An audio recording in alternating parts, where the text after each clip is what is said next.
See you wink, I wink back, and then I think that we hit it on something proper like the bartender.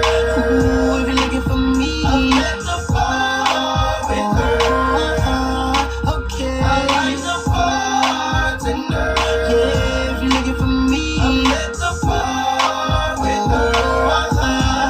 Okay, got a brand new girl, so I'm feeling all good inside. Good inside.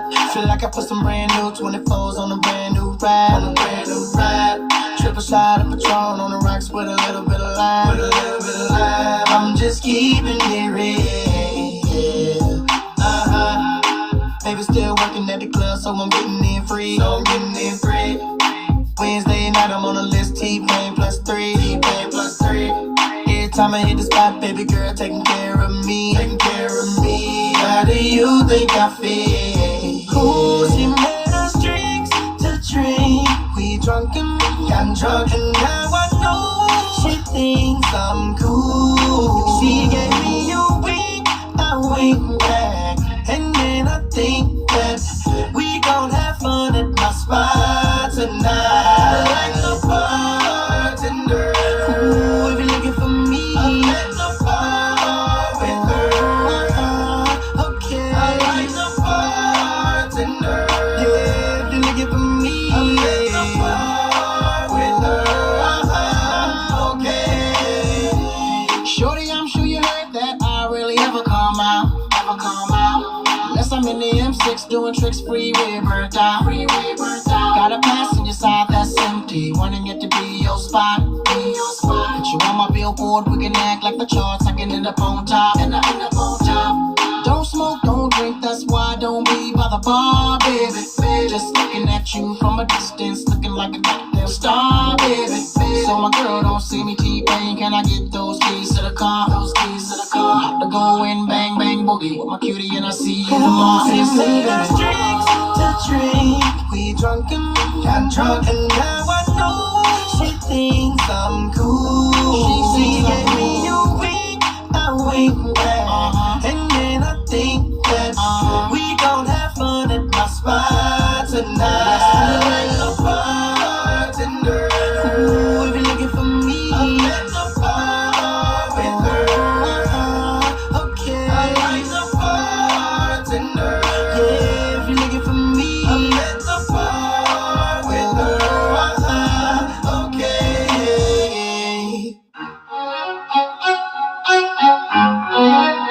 Yeah, I ain't seen you in a minute, but I got something to tell you.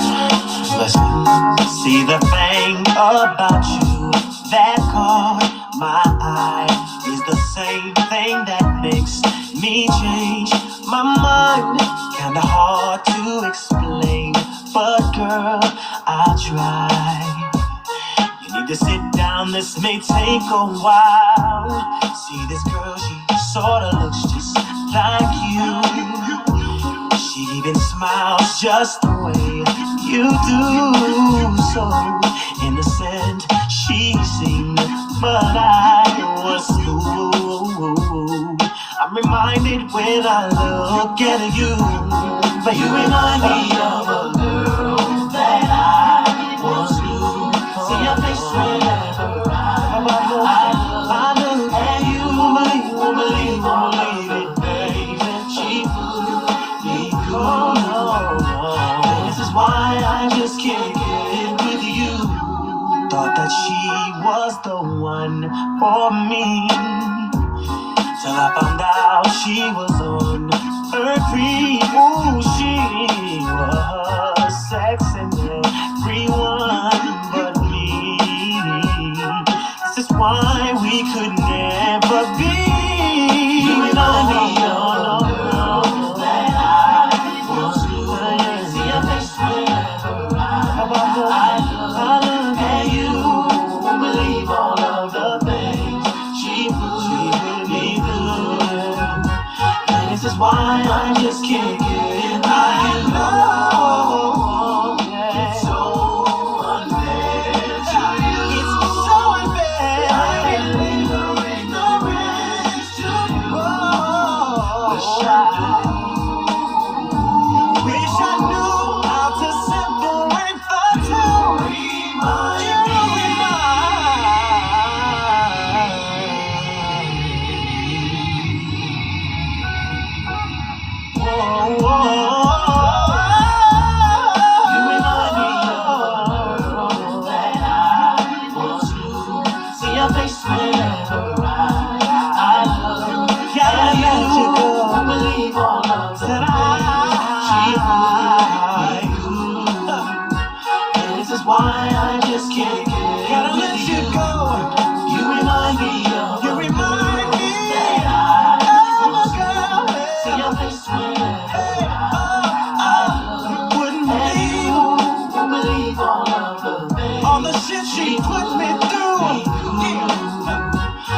This is why I just can't get with you. No, no. You remind me of a girl that I want to. Oh, no. See your face whenever I look at you. Oh, no, I believe all of the things she put me through. This is why I just can't get with you. When my wanna remind me of a girl that I want to. Baby, I'm sorry I gotta let you go. I look at you. Baby, I'm sorry I gotta let you go. No, she put me through. Oh, no, no, no. This is why I just can't get with you. Remind me of a girl that I want to. Yeah, yeah. I look at you. Won't believe all of the things she could do. What's up? I see Max is in the building. Max, can you hear me? You remind me of a girl that I want to. All right, Max. See her face. I see I got my Babs up here. Let me let Babs up first. At you. Why she here? All right. She put me through. All right, y'all. Sorry, I'm a little bit late. And I'm my mama. What's up, sis? What's up, Celeste? I see y'all. Y'all coming in just like me. I'm a mama. DJ Savage was here. Alicia was in the building. What's up, y'all?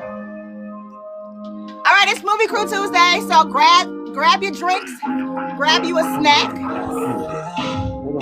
Because I know I gotta start this off. Tell me if you with it, cause I'm with it, babe.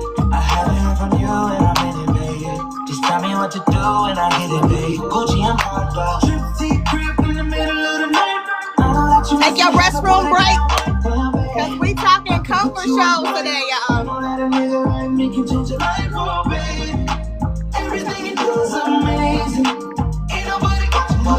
Somebody find Twin for me. Let Twin know to bring her ass up in here. Come on. Hey. Yeah, about 3 drinks now. Can y'all hear the music? I know I got the mic on. Can y'all hear it? Let me know in the chat. I can tell you love it when we made up. Black and green diamonds like Marina. Orange peel, your love is real. Love and skills, I need some love and skills. Love my bad draws and you love me still. I was come lazy, I see it's real. Dressed to kill. Making bombs till you die. I can put a stone by your eye. I can say you never switch your sides. You never tell me lies. Not rest your time, in the middle of the night. All right, let me go find Twin. Hold on, y'all. Let's see. Where we at? Make sure you tapping that live. Make sure you sharing with a friend or 2 or 3. We're going to have some fun conversation today, y'all. We're about to have a good time. Everybody think you shy, but I know you a great girl, baby. Yo, give me lit. Y'all know I start my lives like this so I can hype myself up. Hype me up, y'all. Hype me up, Baby, what you do it on the split. She don't need no hands on no pain, do your dance. Pop and rubber bang, get the dash, make it dance. Yo, play it by me, bro, just to take it down, down. Let me put it down, down, put it down, down. Watch me put it down, down, put it down, down. Y'all know Tuesdays for my movie crew. So if y'all nostalgic like me, and you like old school throwback movies, television, and music, this the channel for you. Hey, come on, y'all. Come on, Lisha. I know you at. Where you at work or you at home? You feeling it? Everything you do is amazing. Ain't nobody got you go crazy. I got what you need. Everybody think you shy, but I know you a great little baby. All right. Let me see. Should I keep it going? I'll bring it down. You know what? So before, turn it down. Before we start this, to the ones that came early, I'm gonna do an unboxing with y'all. And if this doesn't look right, I'm gonna cut it out for the replay. Hold on. All right, movie crew. I got this in the mail today. I ordered it almost 2 months ago, so I'm like, where my stuff at? But it finally came. So let's see if this is really what I want it to be. So if you guys are familiar with me, I'm Candi. People call me Miss I Candi, owner of I Candi Productions, 15 years in the business. All right, we working on year 16. I host an event called Miss I Candi Movie Night. And we are. That's right. Let them know. Shaw G. I see Penny's in the building. What's up, Penny? Thank you for the roses. Thank you. See, that's love. She came in dropping them. Oh, dropping them. Thank you, boo. Okay, so Miss I Candi Movie Night is an event I host where it's an interactive dinner and a movie experience, okay? You have never seen nothing like this. You have seen some, they be popping up in CDs and it be cute or whatever, but y'all ain't seen a Miss I Candi Movie Night. You have to actually experience it, okay? Because it's always different. It ain't never the same. So, I ordered these things for my movie crew because we're on year 3 and people been rocking with me and more people are rocking with me. Our events is getting bigger and it's intentional because it's all about community, right? So I got these for all my people that come to the very first movie night. It's a limited edition. I don't have a whole bunch. I didn't order a whole bunch intentionally because this is for the people that come to the very first movie night of 2026, okay? I don't know if y'all are into this, but people are into pins and they collect them. So I was like, what's up, Feeder Homes? I was like, maybe I should do something for my crew where they can collect and hold on to it forever and ever and ever, every year. So I got the official Miss I Candi Movie Night pins. All right. And, oh, it looks good. I just unboxed it. Look, y'all. Can you see it? Look.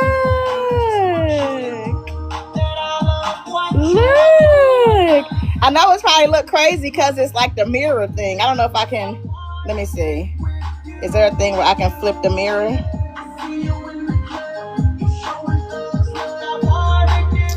I ain't gonna try to deal with that right now. But if you can see it, look. If you guys come to the very first Miss I Candi Movie Night, which we announced on Sunday, you get one. Limited. When we out, we out. So, yay, I got to share that with y'all. I'm excited. I was hyped when I saw it when I got home today. Like, ooh, okay, we fancy. You like it? You love them? Okay, that's nice. Right, I be spoiling my movie crew. I love y'all. I love y'all so much. So, yes, we getting ready to start. We got 10 more minutes to let people come in here. So make sure you are sharing the live with your friends. Make sure you are tapping. Because at 7 o'clock, we talking comfort shows. Did y'all get y'all comfort shows together? Once again, Auntie got a whole clipboard organized to talk to y'all. So make sure y'all got the movies and the TV shows that you used to watch young and you got old and you still go back to it because it's comfort. You can't help it. This is like, I will binge this. I will watch this whenever it come on. I don't care. I done seen it 50 million times, but I'm going to still watch it. I want y'all to tell me about that show.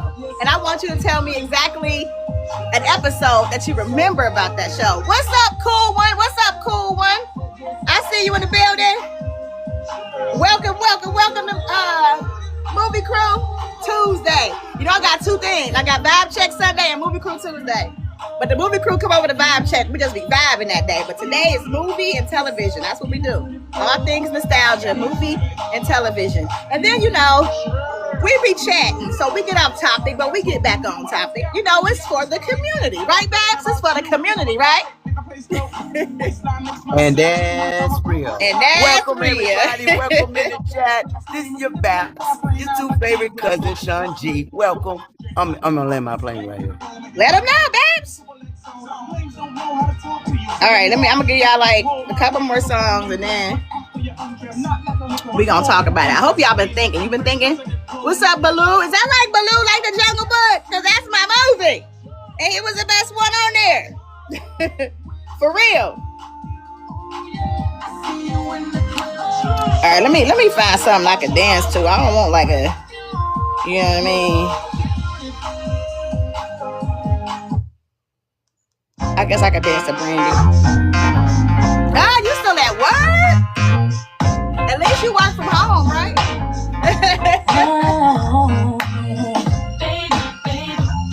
Shout out to my girl, B. Rocker. She got her walk like a fame star. Her walk star fame right there. Brandy is on there. She got her star. She took her picture. She is in there amongst like 600 people or something. It might not be 600 people, y'all. I might be like, you know, exaggerating. But I know Brandy, I seen her. She was up there with Issa Rae and Babyface. And she got her star. Go, Brandy! You got your star! I'm so proud of y'all, Brandy. As we talking comfort shows, mo to the, E to the, mo to the. All right, that's my girl. I've loved Brandy since I was a little girl. Brandy was my role model coming up. And I feel bad that young girls don't have that anymore. Yes, you have your parents. Yes, you have your family. But I was blessed enough to have celebrities that were actually role models growing up. And I wish we had more of that for our youth now. But I guess it's our job to be that. So, what's up, nieces and nephews? I got y'all, okay? Ain't that right, Babs? We love our nieces and nephews. We're trying to put them on the right path. We're trying to explain what we've been through, give y'all some lessons, yes, and maybe help y'all go another route, okay? We all human and we make mistakes. Yes, we do. But we here for you. Welcome. That's right. We here for you. And nephew, auntie got y'all. That's right. TT right here. We love y'all. All right, let me share the live. Make sure you guys are sharing. We got 6 more minutes.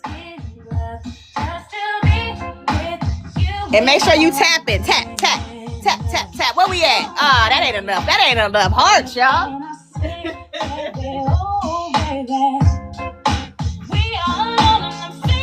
You know, I sit here and tap it myself. I love me. Here, look. Let me help y'all. Help me out, because y'all ain't helping me out right now. What's up, y'all? I need y'all to be liking, okay? Because we gonna get distracted in a minute. We about to be talking and running our mouths. So TikTok, no, we out here. Team like Candi is in the building. The movie crew is active, okay? Make sure y'all liking that page. There we go. I see y'all liking that. Thank y'all. I love y'all. I know Penny working. She's still trying to like and she working. Thank you, Penny. You love me and I love you back. I told Twin I was gonna play this. I want to play this song before I sit down in my chair. Because once I sit down, I sit down.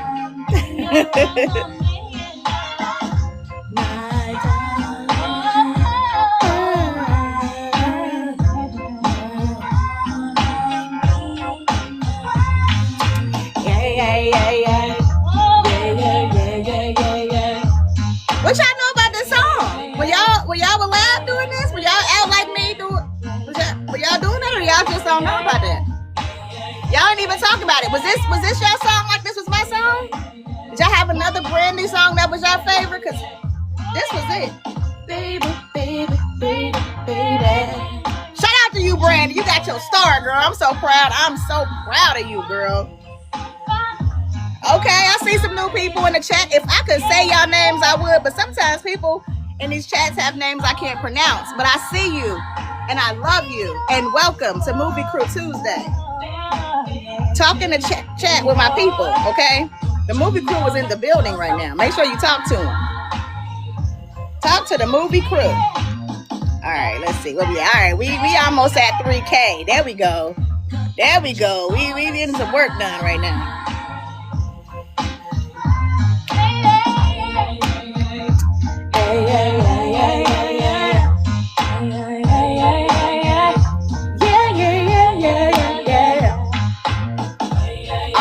One more song, and then we about to talk. I'm gonna shift from the green screen to the rose wall. We're gonna have a conversation.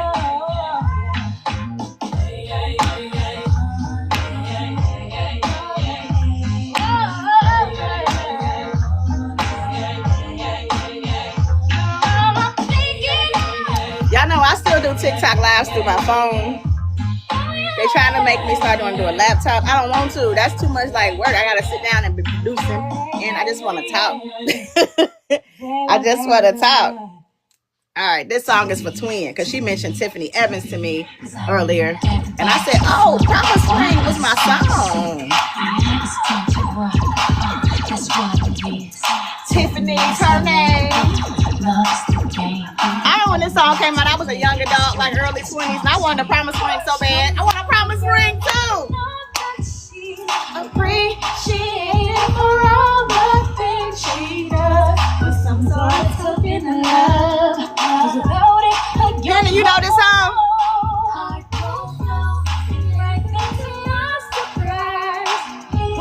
I don't know if Babs know about this song. Babs, I don't think Babs about this life.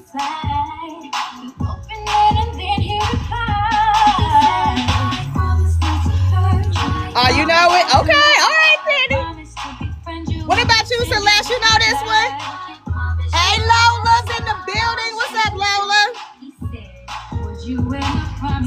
I said yes.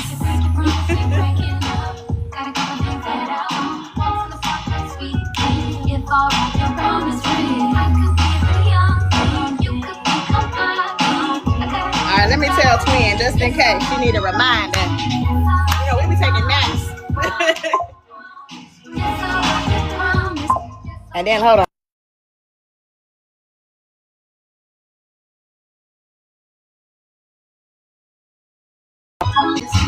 All right, I had to put it on Do Not Disturb because you know people will start calling me mid-live, like, "Hey, girl, don't call me. I'm working."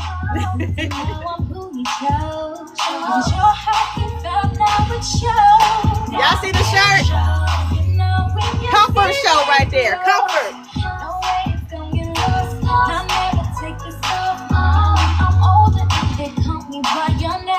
I wear it on a chain. Because I can hear you say, promise not to lie. Promise to defend you, I'll defend you all my life. I promise you forever. I promise you today. He said, would you wear my promise ring? I said, yes. I want a promise ring.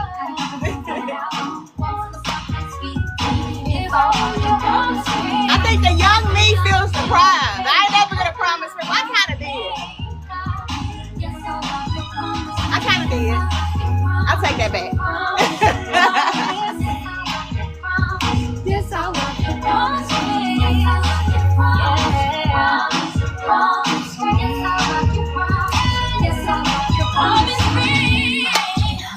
I want to do like a Sierra dance on this part, but I can't do it.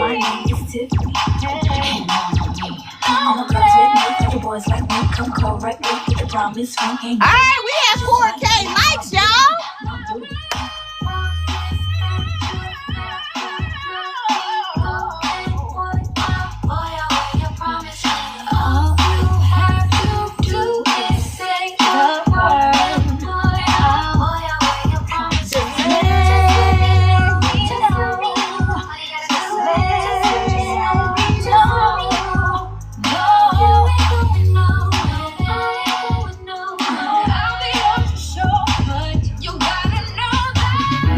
Okay, we gonna move. We gonna switch to the rose wall because I don't want the song to be off and then I'm like having to talk.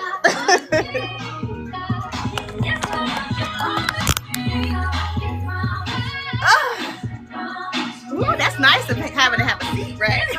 Hold on.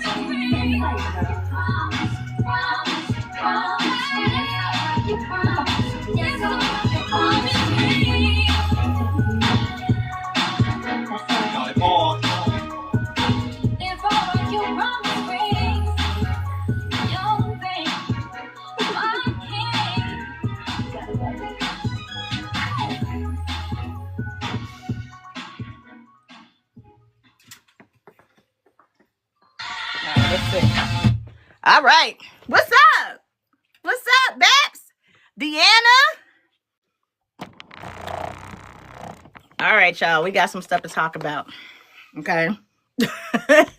Let me get this. Yeah. I'm going to post this really soon.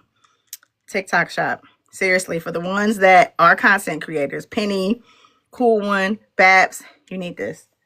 This helps a lot.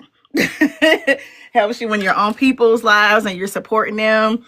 And you can put on your own live and support your daggone self. So I'm gonna put up there so y'all get it from my link, okay? Because I already bought one. Y'all can buy one too, but from my link, okay? So it is Movie Crew Tuesday, y'all. Welcome. Thank y'all for coming. Listen, today I'm not gonna do a 4-hour or a 6-hour live, okay? I'm not gonna do it. It's a school night. I went to work. I don't know who else went to work. Penny says she at work right now, right? So shout out to everybody that went to work today. Oh, you know what? You know what TikTok showed me today? That they have sound effects. So I should start doing this for myself when I come in. I should start doing that because it's here, right? It's here. So what's up, Christine? I see you. Okay, I see Celeste is back. So I got a game because y'all seem to have a really good time with the game. So I do have a game for later in the live, but we're going to just talk about comfort shows first. You know, I got to get my little monologue and my stuff in first. So let me tell y'all how I grew up. And I know a few of y'all that have already been, tuning into these lives have heard some of these stories, but some are new. So what's up? But I grew up the only child, okay? And I did not have kids to always play with or to always go outside with or to do certain stuff with. So a lot of times I was in my room watching movies and watching TV. I grew up pretty middle class. So I had my own TV. I had my own room. I had my own VCR in there. And then we had cable for the most part. Sometimes we didn't. My parents got divorced. I think that cable was off and on. But when they was married, we had cable. So I was able to watch a whole bunch of TV and a whole bunch of movies. And some shows I watched, and then some shows helped raise me. You know what I mean? And I think a lot of the shows that I love the most was a part of helping raise me. There were lessons in these shows. There were role models and people that you looked up to or wanted to emulate and be like in these shows. And it's a big part of my life even now as a grown woman, a mother that's raising kids. I take a lot of these lessons that I learned from these shows and apply them to my life still today. So I wanted to talk to y'all about my comfort shows, and then I want you to tell me about yours. So in the chat, if you guys have a comfort show that you think about, that you binge still to this day, post it in there. I want to see if we have some of the same ones. And if not, what's up, cuz? What's up? I see people in the building. Y'all just popping up. What's up? Hey, y'all moderators. Make sure y'all saying hey to these people in case I can't pronounce their names. Just give them a shout out. Okay. Go ahead. Thank you. Shout out to everybody because I'm working on my last client. I'm still at the shop. I'm working too. I got Penny too. I'm working too. I got Penny too. Oh, Penny okay. Too. Yeah. All right, but welcome everybody. Welcome in. Welcome. Yeah, she actually, Babs is like multi-talented in the beauty industry, and she is currently knocking some heads out, hooking them up, making them look fabulous. If I was in Florida, I'd be getting fabulous too, honey, because that's what she does. She keeps you fly. So let me just tell y'all about some of the comfort shows that I actually love, right?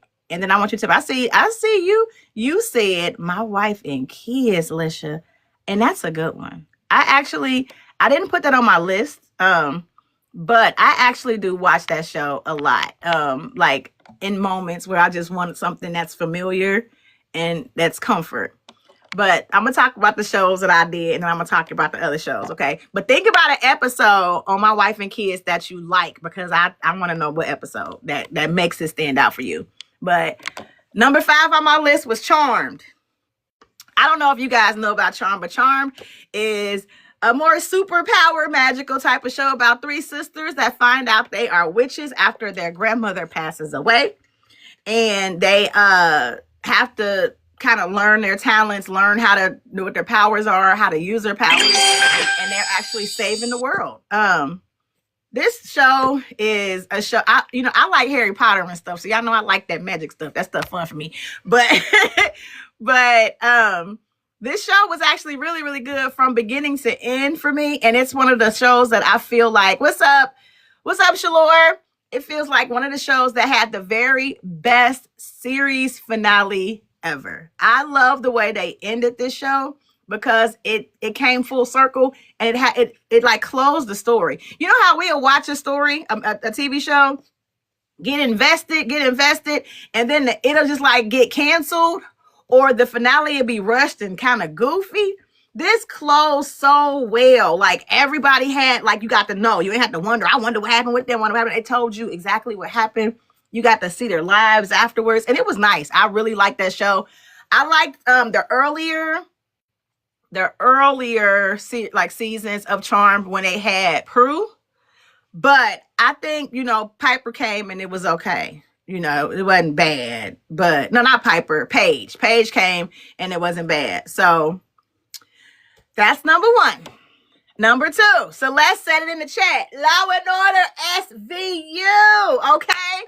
Yes, this show has been going on for 27 seasons, and it is still currently coming on Thursday evenings, y'all. This show has been in the game for a very, very long time. Very, very long time. I didn't start watching it when it first came out. I can't even tell you when it came out, but probably the early 90s or so. I know Law and Order, the regular one, came out in the 90s. I think SVU, like, look at, this is like an old season. Look how they look. So, you know, it was a while ago, but this show is something that I still watch. And when I started watching it, I think I started picking this up as a young adult. I remember watching it heavy when I was pregnant with my daughter. Heavy, like, there was, because you know how on USA you get the reruns and stuff like that. You used to get them on like different channels, and I would just be on bed rest sitting there watching Law and Order. And I love this show. The show was best when it had Olivia Benson and Elliot Stabler together as a team. I don't know why. That chemistry was just really, really good. But now Elliot has his own spinoff where they have a special group of people that get FBI people stuff. I don't know, but it's okay. But it's not as good as it was with them together. And Law and Order SVU, you know, it's still going on, and Olivia's still on there, and I think she's the captain now. But every now and then we get a crossover episode where we get Elliot and Olivia working together, and it's just nostalgic and great. And I love it because it just never disappoints. It's something that's always there. I love it. Okay, so another show that, number 3, that I find a comfort show is We Are Living Single. All right, these people right here, they're my people, y'all. They're my folks. Did y'all watch this? Did y'all watch Living Single? Living Single, it was, I think when I started watching Living Single, it was definitely before my time, meaning I was a child. But I kept watching it, you know, reruns and stuff as a teenager and as an adult. And the lessons are really, really, really good because they show you how young Black Americans, professionals, was moving throughout, trying to find themselves, get established in their careers, develop relationships. And you just got to see it. And you got to see different personalities coming together, being together. And it was still Black excellence. So I really, really like this show. I like being able to see Queen Latifah kind of be a little more like casual, like in the sports, a little more, you know, like that, but still a baddie and still pulling men. I mean, my girl stayed having a dude, okay? And then you had Regine, who was like the queen of wigs, okay? And also very fashion, fabulous, a little bit bougie, a little bit, I mean, I don't know if y'all bougie. I got a little bit of bougie in me, so I really like Regine. That was my girl. I like Max just because she was a foodie and she didn't make me feel guilty about loving food. So now as a grown woman that be eating some food is okay because Maxine did it and she still was great. So I love that for her. And also Sinclair, I like that we had the quirky, whimsical, you know, Black girl. Everybody, you right, Alicia, I do. People like to put Black people in certain boxes, that we are a certain way. And I like that Living Single had different type of women that liked different things, was into different things, and they were still able to have a friendship, a sisterhood, and keep it moving. And I like that. I don't like what we got now. Like a lot of the TV shows that we have now was about drama. It's about division, and it's not what we used to have growing up. So again, that's why we do this, which is build community, to kind of bring that back. It doesn't have to be so divided all the time, and we always got to fight, and we always got this, and it really don't. We can agree to disagree. We can continue to build community. As long as no one is hurting or harming anyone, why can't we get along? Like, I don't understand that. So I like this show. It's a comfort show for me because it shows that. It shows how to problem solve. It shows, and then people don't realize how deep these shows be when they actually navigate real problems.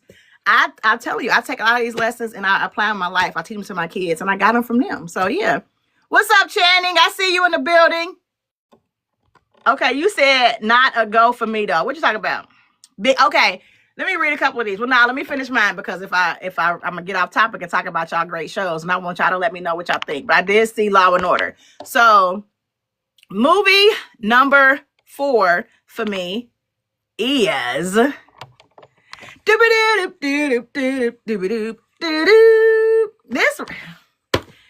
Different World. If you guys don't know A Different World, I don't know where you've been. But this show is an amazing show. And it was an amazing show for us as a culture because it taught us about education, right? Furthering our education and why it's important. And then the situations that happen, you know, young adults deal with and how they're navigating certain things in the college life and HBCU. And those episodes had some amazing, very, very deep episodes on there.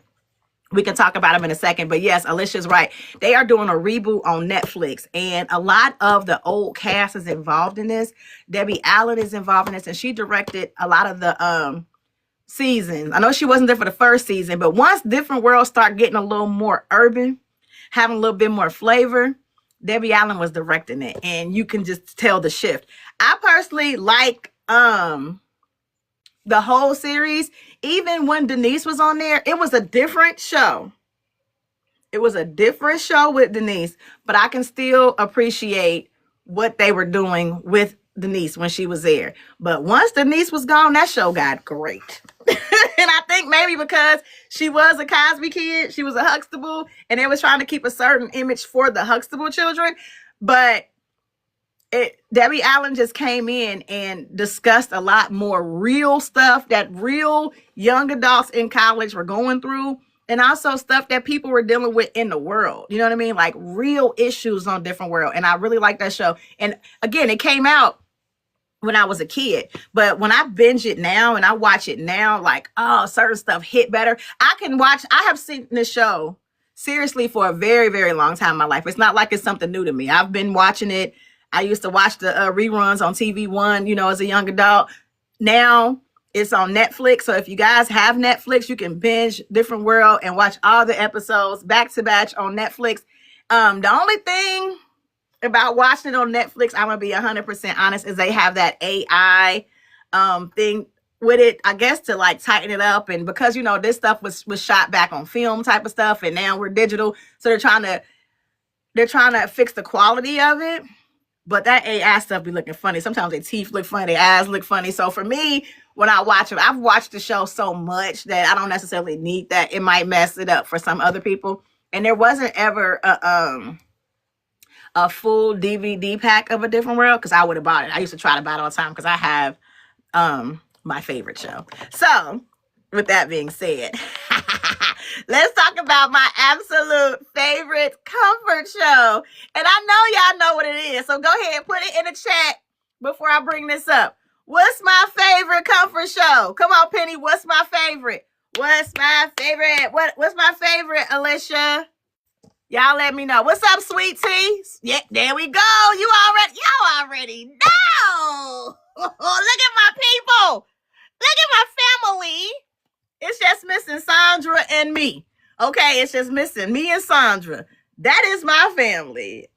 I grew up a Cosby kid. I am a Cosby kid. Okay, I am, for real. I'm the sister Julie that went upstairs like Judy did on Family Matters. I'm a Cosby kid. I don't care what y'all say. So this is my favorite show. And I explained it a couple of weeks back when I said it came out the year I was born. So I grew up with this show. I seriously grew up with this show. You're right, I was. So my father used to watch this show with me when I was little. every Thursday at 8 o'clock, and then I had to go to bed after it was over. And it was like family time. So I have those memories with my dad of watching it, but I also have the lessons. This show my guys, this show showed so much to little black boys and little black girls like me that just represented us in a different way. Representation matters. And I feel like for me, this was the first thing where I got that. I saw Rudy. I saw myself in Rudy. So I was able to see myself watching this show growing up. And I really felt like I was in that family. Like I was a part of that family. The lessons that they gave was amazing. The culture that they highlighted. And I didn't. My sister did that. I was at home when she did that. But I didn't go. I didn't go to see the wretched. But I saw culture. I saw jazz music. I saw history, education. I learned about legends. I learned about different types of food. I said this in my post, but I learned about beef Wellington from the Cosby Show. The way they talked about beef Wellington, I wanted to try some so bad. Alicia, you gonna make me some beef Wellington? Chef Alicia's in the building, y'all. Make sure y'all hit her up for them meal preps, okay? I'm on this health kick, okay? She be cooking for me and making sure I can eat. Yeah, I need some beef Wellington. I'm gonna watch it again. I watch the Cosby Show every night. That is actually what I watch when I go to sleep. Something about these shows that just take me to a safe space. The world be so scary and so crazy.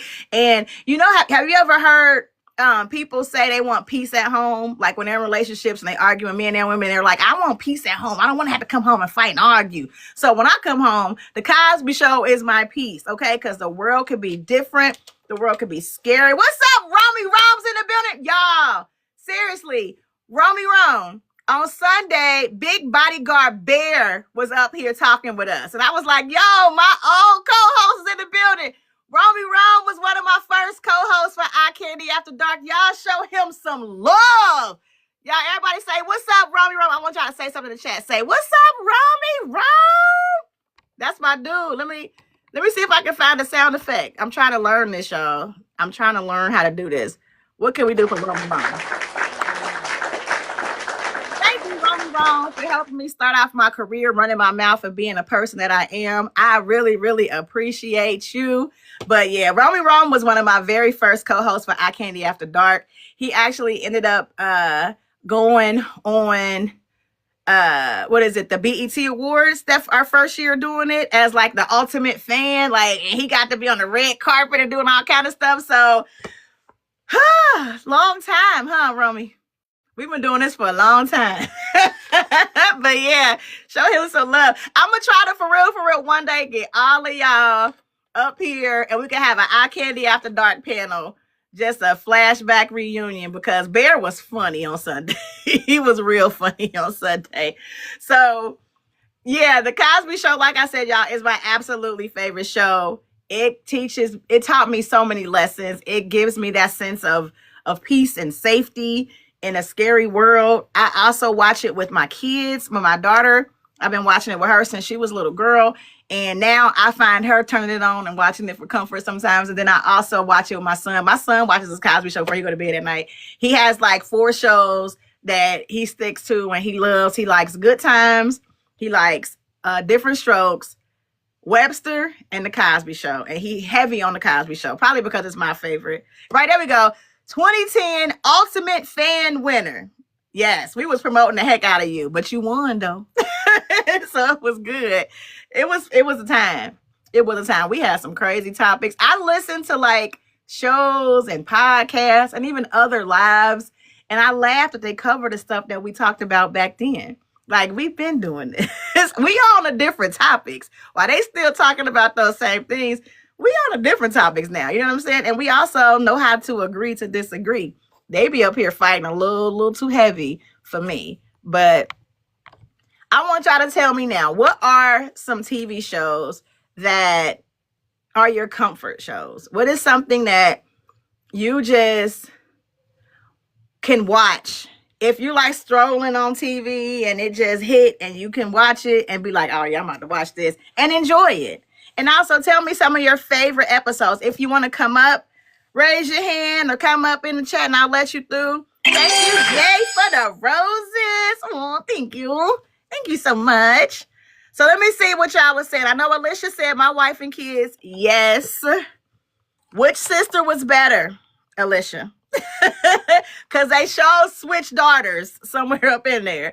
But I love my wife and kids. I love the chemistry between Damon Wayans and Tisha Campbell. And I like that Tisha Campbell did it because after Martin, it was like, is she going to be able to have that same, like zhuzh that she had, that same swag? And Jay was a totally different character than Gina, but killed it. Like, she did such a good job, and I really enjoy watching that. I still watch that to this day, okay? What else we got? Big Bang Theory. My dad actually likes that show a lot, y'all. I haven't watched it. I don't know why. I don't look like it's going to be appealing to me. Friends. Living Single. Living Single. We go see. Not for me. Friends is okay though, but Friends took a lot of their material from Living Single, and I'd rather just watch the original, So Fresh Prince of Bel-Air, yes. But Celeste, do you want Miss Mason? I'm sorry. Do you want old Aunt Viv or new Aunt Viv? Yeah, let me know which one you want. Which one you want? Because I want to know. I really want to know. Thank you, Ron. Okay, the Upshaw.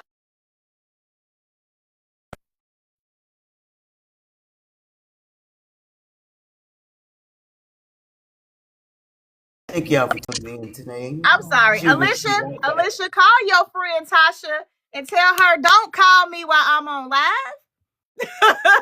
Call your friend. Tell her if it's not an emergency, don't be calling me when I'm on live. Put it on Do Not Disturb. You got it on Do Not Disturb? I do, but I got a few people that can break through Do Not Disturb. Like my kids. You know what? Attention. Please check the site before you check the phone. Thank you. Period. Okay, let's see. Thank you. I know that's right. Catfish. At one point, I binged Catfish so heavy. Do they still have new episodes? I like Catfish best when they had Max on there. Max was like the best co-host for me because Max would get people together. Cause it'd be ridiculous how these people be catfishing people, and then it's like, oh, let's see how they feel. F you, you've been playing games with me this whole time. And Max would get to it. Like, no, why would you do that? So I did like that for real. How I Met Your Mother? No, don't know that. Don't know that. But okay. All right, Moo.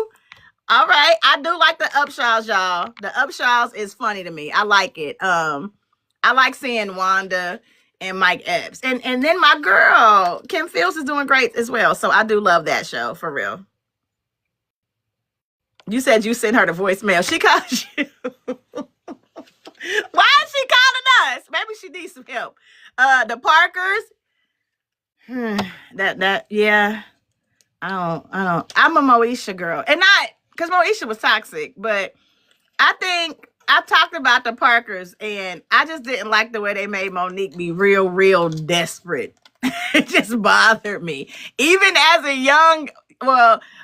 kid, early teenager, I did not like the way they played Nikki Parker. Like, it used to make me so mad. Like, girl, he don't want you. It used to make me so mad. Stop acting like that. That man said no. So it would bother me. Martin, yes. And people be talking about Martin now, and they be making it seem like Martin is toxic and bad and colorist and this, that, and the other. And it's like, okay, listen, this was acceptable back then. This was just jokes back then. This was what they did. It wasn't so sensitive to everything. People was able to laugh at certain stuff, and people made fun of each other. That's what they do now. We just talked about it Sunday with Drewski making fun of Erica Kirk, and she real big hurt. But that's what they do. Think about growing up and watching shows like Living Color and all that, and Saturday Night Live. They make fun of people. Like, I was like, Michael Jackson was the biggest brother, everybody's jokes in comedy. And they made fun of him, and he ain't do none of them. But they would be like making fun of the way he danced. Come on, and they be dancing, and it be funny. So comedy, is comedy, and yeah, you people gonna be funny. And Martin was funny. He had all those characters on there. Martin was ahead of his time too. The type of comedy that he gave us. Gina was amazing. Tashina Arnold was dope. We had Cole. We had Pam. Classic cast, classic humor comedy. Yes, Martin was toxic, but Gina liked it. We ain't have to like it. So I didn't have an issue with Martin. You know what I mean? But I guess I'm gonna play this game with y'all. Who want to come up and play this game? Who wants to come up? Or y'all can play for the chat. I ain't gonna necessarily bring y'all up because sometimes we be talking over each other and it be a little bit too much. I don't want to do that to y'all. But I do have a game. Wait a minute, let me see. I got a few more movies, I think, on this list that I'm supposed to give y'all. Sister is something that I do watch. I do still binge that. If I'm chilling and I'm flipping through channels and Sister pops up, I do watch that.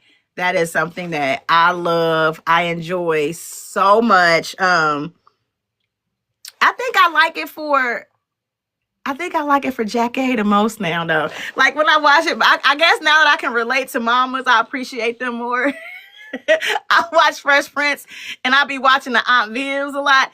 The new Aunt Viv really didn't do much. They really watered her character down a whole lot. The old Aunt Viv was sassy. She'd say something like, who you think you're talking to? She would get into stuff and I know you didn't, and tell her husband and her kids. And she had a career. She was a professor and she was also a dancer.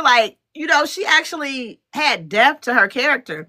And once the new mom came, because she came after the baby was born, she ain't really have nothing. I don't know if anybody ever peeped that, but she had nothing. We used to talk smack. What's up, Pleasure? We used to talk smack about it. I'm old Aunt Viv or dark skin Aunt Viv, light skin Aunt Viv. And I understand we used to do that little jokey joke back then. But no, if you seriously sit and you watch the show and you pay attention to camera time and lines and the stuff they got to say and scenes they got to be in, the new Aunt Viv, they really watered her down. There was episodes she wasn't even on there. I was dang, I peeped it and that was recent. That was probably the last 4 or 5 months I've been watching the Fresh Prince, and I've been dang, they I wonder if her check was lower because of that. Because they didn't give her any depth in her character, none. For real, y'all go watch that season with Aunt Viv. For real, I want y'all to do me a favor and binge watch. If you don't want to watch the whole thing, just watch the new season with the new Aunt Viv and watch how watered down they made her. Yeah, see, you said I didn't like the new Aunt Viv. I think for me, when I said it when I was younger, it was just off of comfort. I know this lady. How you gonna just get rid of her and bring somebody else? I was used to the old Aunt Viv. I liked the old Aunt Viv, but I liked Will Smith enough, the show, that I kept watching it until the series was over. But it wasn't as good. It definitely wasn't as good. I would skip a couple of episodes and be busy with life, and I wasn't rushing home to watch it. It just wasn't as good. And I like the lady that played the new Aunt Viv. Don't get me wrong, but she's a great actress. I've seen her in other stuff, and I love her.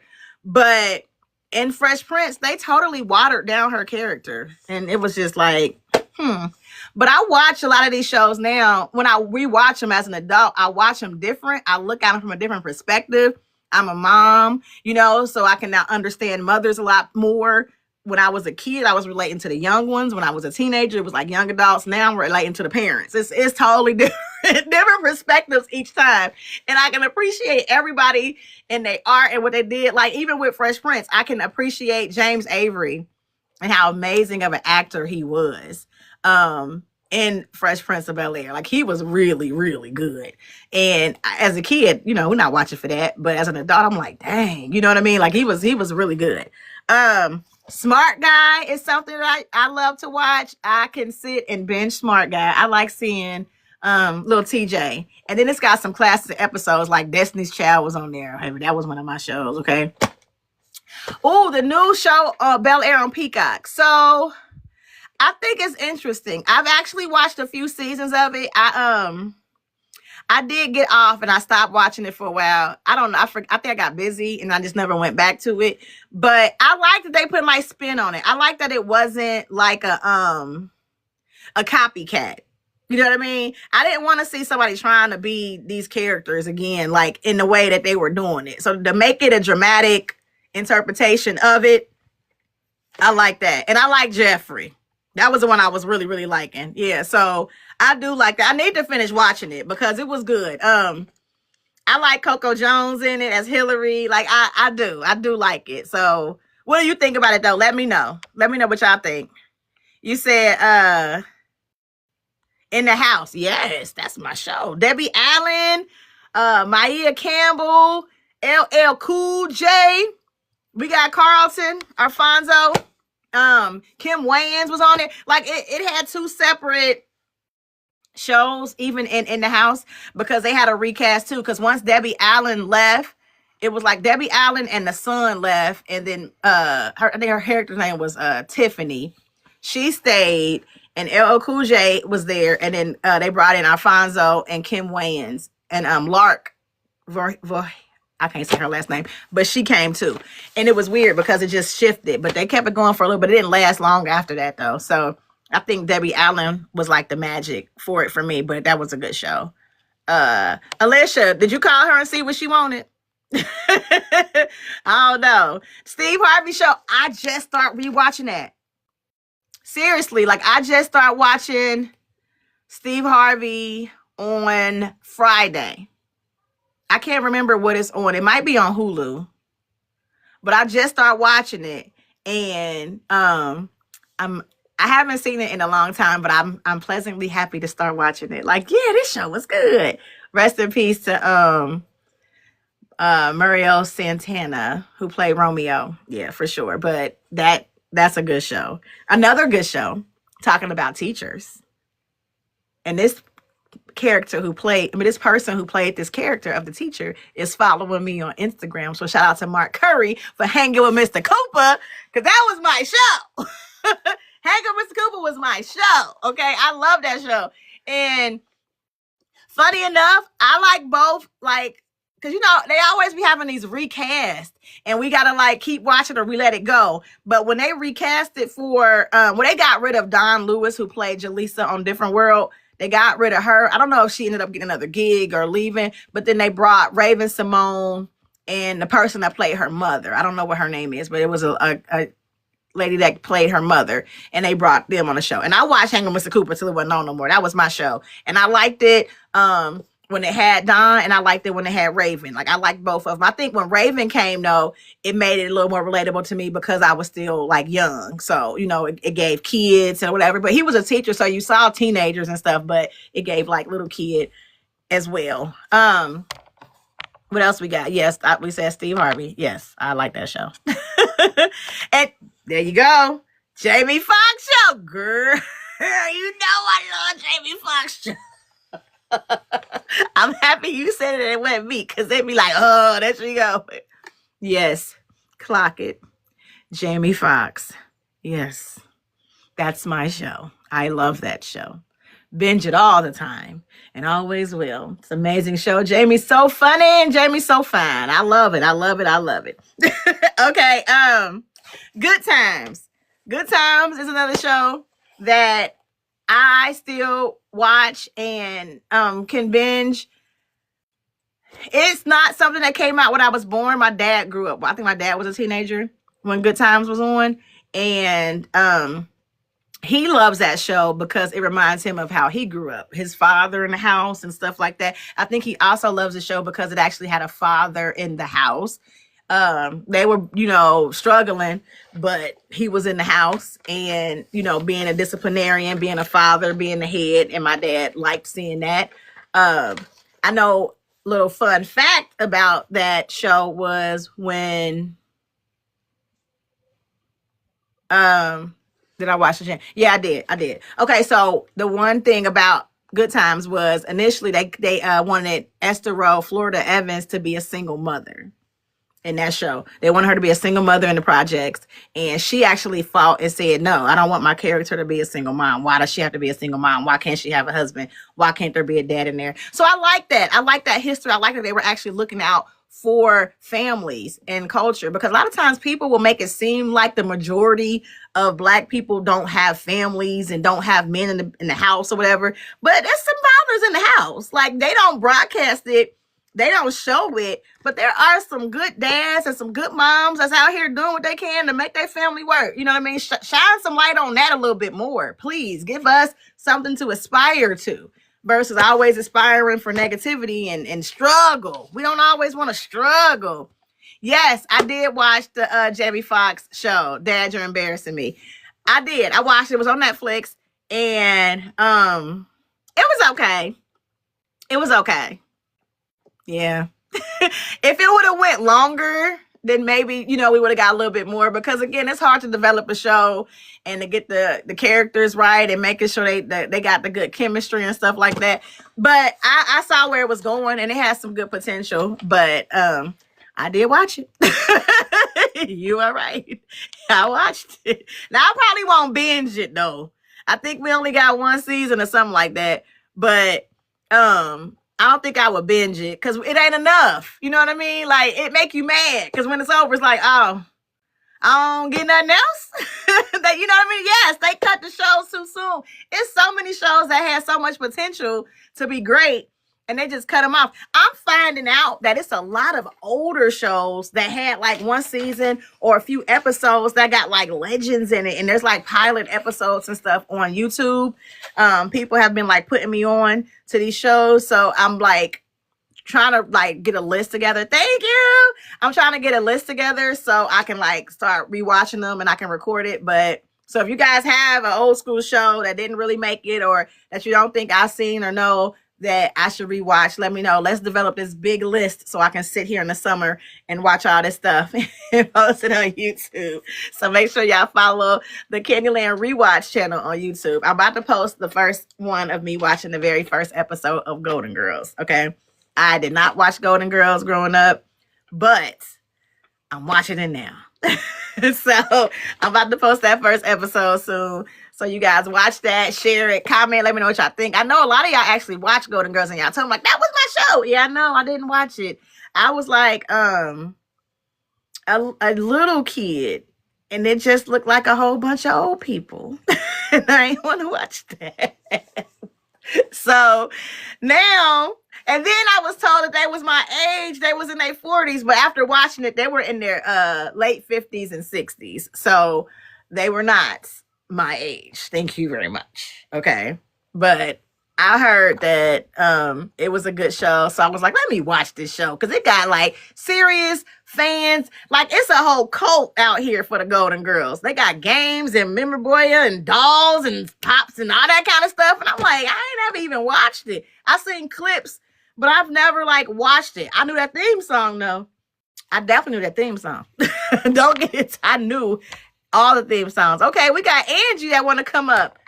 What's up, Angie? Welcome to Movie Crew Tuesday. I'm gonna see if Angie gonna pop up. She might run. She might be like, never mind, I'm playing. I was just playing.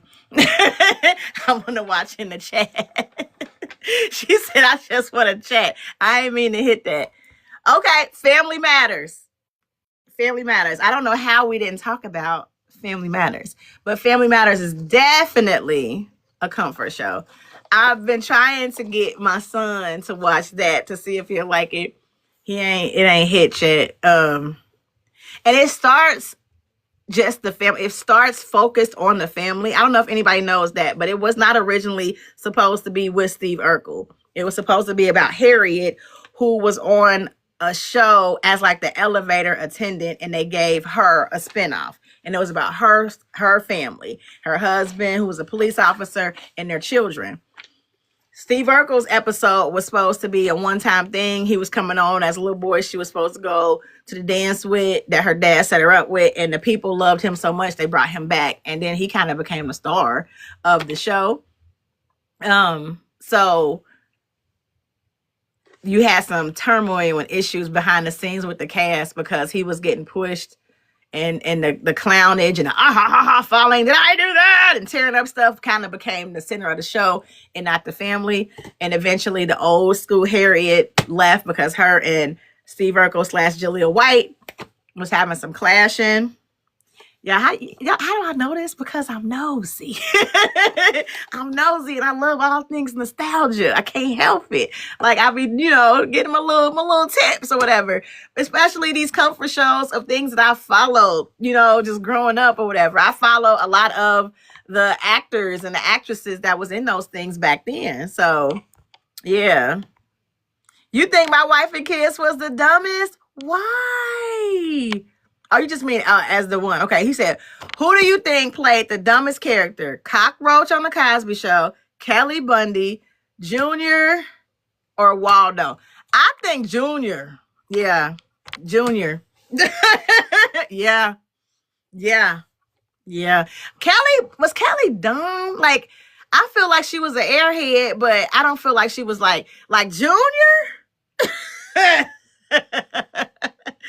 He was not. You mean why? Junior was dumb as doorknobs. What do you mean? I rewatch it, like I binge it. It's a comfort watch for me, but not because the Junior's dumb, but no. I actually like Michael and Jay. I like the couple, you know what I mean? And I like Franklin, the little neighbor that's real smart. So clearly I like the smart guys. I don't want Junior's dumb behind. I do like that they showed like real life situations, like Junior and his girlfriend got pregnant, and it showed the parents still being there and trying to help navigate their kids and life or whatever. I do like that. That's what I'm saying. Like a lot of these shows was like real life. That stuff happened. I had friends in high school that had babies. So that kind of stuff really did happen, in real life. And I like that a lot of these shows that we watch and we grew up to, they tackled these actual issues. I like that they tackled them. So I don't know about y'all, but I do. It's weird because y'all are in here and y'all are talking, but it is not showing y'all in there. So if you do want to come up and you do want to say something, just wave a little hand in the chat so I can bring you up, or I think you can request to be up, but I can't see y'all, so I don't even know. But let me know if y'all want to come up and say these things. And I think my last one that I had on my list was Full House. I like Full House, y'all. I like Full House. I don't care what y'all say. Full House was nice to me because it showed community. You know what I mean? It showed homeboys step in for their boy and family member whose wife passed away, and he had 3 daughters to raise, right? He's a single dad now, a widower. His wife has gone on to glory, and he has 3 daughters and an infant to raise. And his best friend and his brother-in-law moved in with him and helped him raise his daughters. Like, that's amazing. I love that show. I loved it growing up as a kid. I did not miss a Full House episode. I did not miss it. I love that we got to watch the girls grow up. I love that Stephanie had a little bit of rhythm. Okay, she'll be dancing. I love that we used to have the biggest crush on Uncle Jesse. I think because he looked like the one that was most exotic. Like he could have had some type of minority in the mix with him. But I totally love that show. I really did. And I was thinking about talking about Saved by the Bell. But some shows for me, I watched and I laughed with as a kid. But then when I watched as an adult, it just didn't hit the same. And Saved by the Bell is one. Not saying it's bad, because there are definitely some classic episodes on Saved by the Bell that I can watch and just be smiling, and it can feel like, yeah, I remember. But I can't just sit and watch the whole series by itself. When I was talking about these binge-worthy shows, thank you, Babs. When I was talking about these binge-worthy shows, I mean the ones that you can watch from the first episode to the ending and not want to stop, want to come back and keep watching it. That's what I mean. And I don't know. I've tried to binge Saved by the Bell and I couldn't. I just wasn't into it as much. I'd be like, let me go to this episode. Let me go. You know what I mean? I wasn't really wanting to watch the whole thing. Now, if somebody pay me to watch the whole thing, I will. But I don't want to watch the whole thing. But stuff that I do on my own leisure time to like relax my mind and my brain. Full House is one. Danny Tanner kept a clean house. Danny Tanner loves to give his kids hugs and empower them. Like, I don't know. I just really liked that growing up. And then they had a spinoff that they did, which was Fuller House on Netflix. And I did watch that. I can't say I finished it, but I feel like I got close to finishing it. I just haven't had time to go back. It was okay. It was okay. They used to have people come back on the show from the past and you would see them. Like now, it was about DJ Stephanie and Stephanie and DJ's children. And DJ, her kid's father had gone to glory too. So she was a single mom raising her boys. And you got to see that dynamic. Kimmy Gibbler came back and she was a mom. She had a kid. So you got to see what was going on in their life. And then you would see people come back like Danny Tanner and Joey, Uncle Jesse and Aunt Becky. They would just come. Steve came back. So it was nice to see these people come back. And rest in peace to Bob Saget, who's no longer here, who played Uncle Danny as well. It's sad though when I like be watching these shows and I think about these shows and then people be no longer here. I mentioned Fresh Prince James Avery is no longer here, so rest in peace to him. Malcolm Jamal Warner, my big brother. Rest in peace to him. Just these people impacted my life in a big way. They helped me navigate. They taught me integrity. And they taught me, you know, to have morals and values for myself and just certain things. And I appreciate that because the world that we live in now, people don't seem to have that. Yes, Malcolm and Eddie. That was my show. I followed my brother. Everything that he did The Resident. Like, that was the most recent. And I loved The Resident. I loved him in The Resident. Like, he was such a grown man. And to see Malcolm go from a 15-year-old boy on the Cosby Show to be, I think he was like in his 50s-year-old man on The Resident was like powerful to me. So yeah, I totally love that. But y'all gonna play this game with me? Let me grab my I know the Baps is still up here. Baps, are you still doing hair? Look like you like it. No, I just got done about 20 minutes ago. Oh, look at you. Look at you. Well, Baps, we're gonna see if you can get any of these. But nose is right here. What you want? What you Your doggy. Every time you talk, he looking like, what's she talking about? Oh, you liked ER? I didn't watch ER. I was I didn't get into, like, I like some hospital shows because I know Grey's Anatomy is something that people were saying to me too. I've never watched Grey's Anatomy because I feel like a lot of them doctor shows be having like romantic drama stuff in the background. It's too much like a soap opera. To me, I don't be wanting to watch that. But I did watch New Amsterdam, which is a newer show. It's like it's over now, but I did watch that from beginning to end, and it was a hospital show that I liked. And I watched The Resident, but when I watched The Resident, I watched that strictly because Malcolm was on The Resident. I had to start. He came on later, and I had to go binge it to catch up to know what was going on because Malcolm was on The Resident. I watch Watson right now because Morris Chestnut is on Watson. So I do watch that for sure. You said, really? See, she said Grey's is my life. I have not ever seen one episode. I know that people talk about a doctor. Is it McDreamy? Or is that the game and he Dr. Hottie? It's something. But yeah, they would say it's a doctor on. It's a doctor, girl. It's a doctor. House, yes. Now that's the show I watched, the hospital show that I watched. Even though they had a little bit of drama, I love when they gotta like this, you know, dissect some stuff and figure some stuff out. Like, you know what I mean? It's a complicated case, and we gotta cut their brain open and figure out how this works. So I like House. They always had the crazy cases for real. And then it was right. And then it was a show on, I think it was ABC, but it was called The Good Doctor. And it was about a doctor that was it was an autistic doctor. And I love that show. Having an autistic son, I love that show. Okay. Because it shows it's representation again for people, but it also shows that there's another side to it. You know, somebody have a disability and people will get written off like they can't do something. But I like, you know, a show where you show someone still being able to excel and be excellent regardless of a disability or something that they have. Right. Sean Murphy. That's right. Oh my gosh. My mother loves, like, I think that's Wednesday, Chicago PD, Chicago Fire. Is it Chicago Med? I know that's, she loves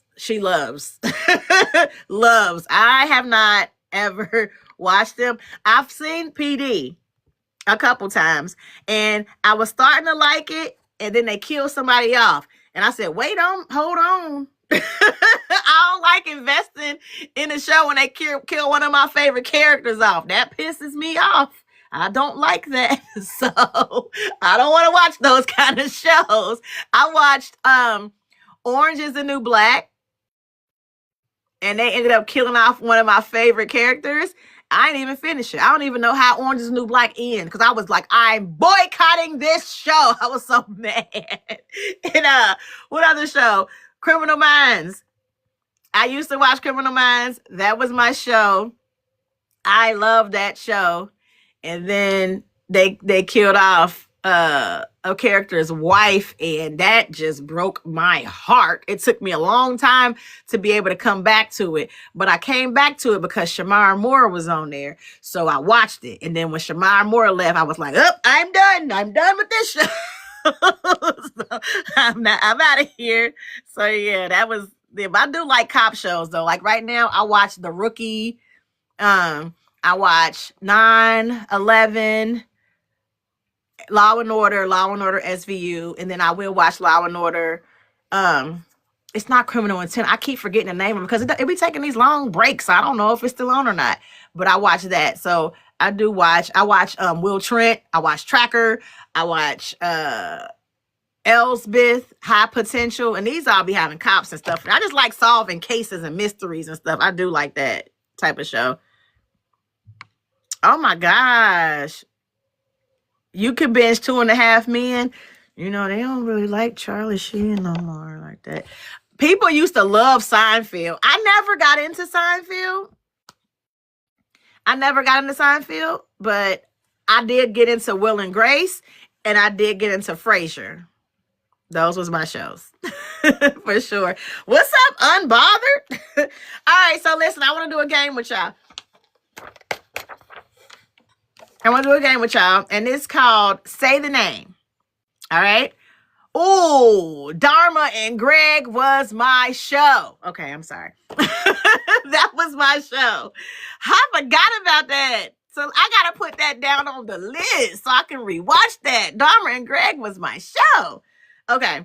I'm going to describe the character.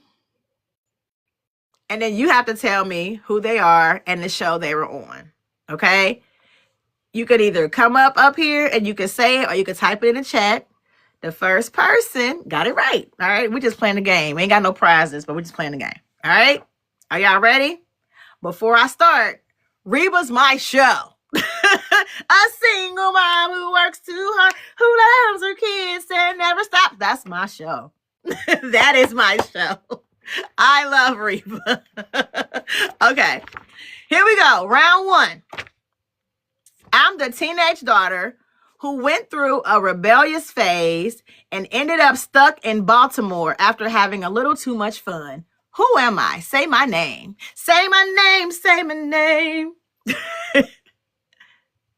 No, you are out. It is not Moesha. Yes, Alicia, Vanessa. Because she went to see The Wretched to have big fun. Y'all, Claire Huxtable cussed her out so good. So good. And that is a classic moment in life. I learned not to do that. Okay? And this happened when I was young. So watching that episode young was like, oh, so we don't go do that. Don't steal a car and go to a concert and not tell your parents. Because Claire let her have it. Yeah, so Alicia got one. Y'all can keep score if y'all want to. I know when Bear was here, y'all was like real competitive. Because he a hater. And I know. All right, the next one. I'm loud, confident, a little arrogant. I love Pan-African culture, and I'm a stockbroker. Say my name. She said Bear was cheating. He was. He definitely was. He was trying to steal all my roses. Like, what are you doing, dude? Alicia said Pam. No, that's wrong. Again. Say it again. Okay. I'm loud, confident, a little arrogant. I love Pan-African culture, and I am a stockbroker. You said Queen Latifah. No. No, but it's on that. What's the guy name? What's his name? Yes, yes, that's right. Pleasure, you right. What's his name? What it is? Say his name. Say his name. I can't say his name. What's that man's name? You don't know his name? It is not. Alicia. It is not. Yes, it's Kyle Barker from A Living Single. We are living. What's up, Dark One? What's up, Buttery Brown? I've heard about you, Buttery Brown. Hey, Buttery. Welcome. Don't call me. You're a cool kid. You're cool. Welcome to Movie Crew Tuesday. Hey. What's up, Dark One? All right, y'all. Here's the third one. I'm a detective from New York. I used to be undercover. I keep snacks on me, and I don't play about my cases. Who am I? Say my name.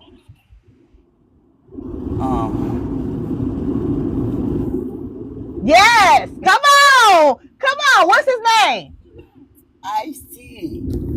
Yeah, what's his name, though? And what TV show? Which one? Come on, Miss Mason. Don't let them take your spot. You know this because you're the one that said it. She said, detective somebody. Yeah, that's what I said, detective somebody. It is Detective Finn Tutuola, Law and Order SVU. All right. Girl. Listen, you're supposed to know this. You're supposed to know this. All right, the next one is I'm one of the 3 sisters with power. I can freeze time, and I'm the heart of my family. Thank you for the likes, guys. Charm. It is Charm. Who am I? What's my name? Say my name. Say my name. Say my name. You don't know. All right, I don't see nobody in the chat saying this, so I'm gonna go ahead and let y'all have this. But this is Piper Halliwell. Charmed. Babs did know the show, so I'm gonna give you that, Babs. All right, here we go. I came to college. Y'all got it down. Oh, you didn't watch it? Okay, that's fair. All right, I came to college on a scholarship. I lost it after lying. I had to figure my life out the hard way. Say my name. What's up, Cool One? Cool One's back in the building. Yo, what's up, fam? Do y'all know who that is? No, It is different world. It is different world. But it's not Denise.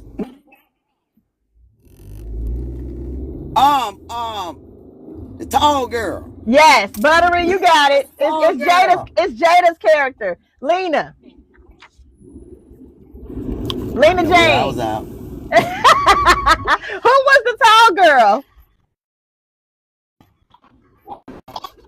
Who was the tall girl? The one that was the dorm mom. Whose mom? The oldest one. What was the Jaleesa? one? She was the oldest one out the crew. Jaleesa. Yeah. Thank you, girl.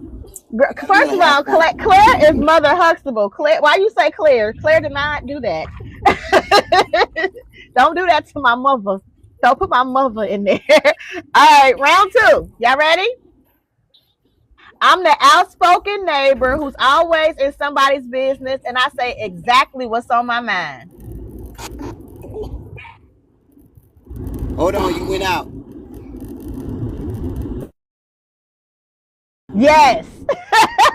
Alicia. Yes. It could be. It could be. It could be a lot of people. That was why we on the second round, because it's a little harder. It's a little bit harder this time. Okay, here we go. I'm rich. I'm opinionated. I made it my mission to move up onto a better life.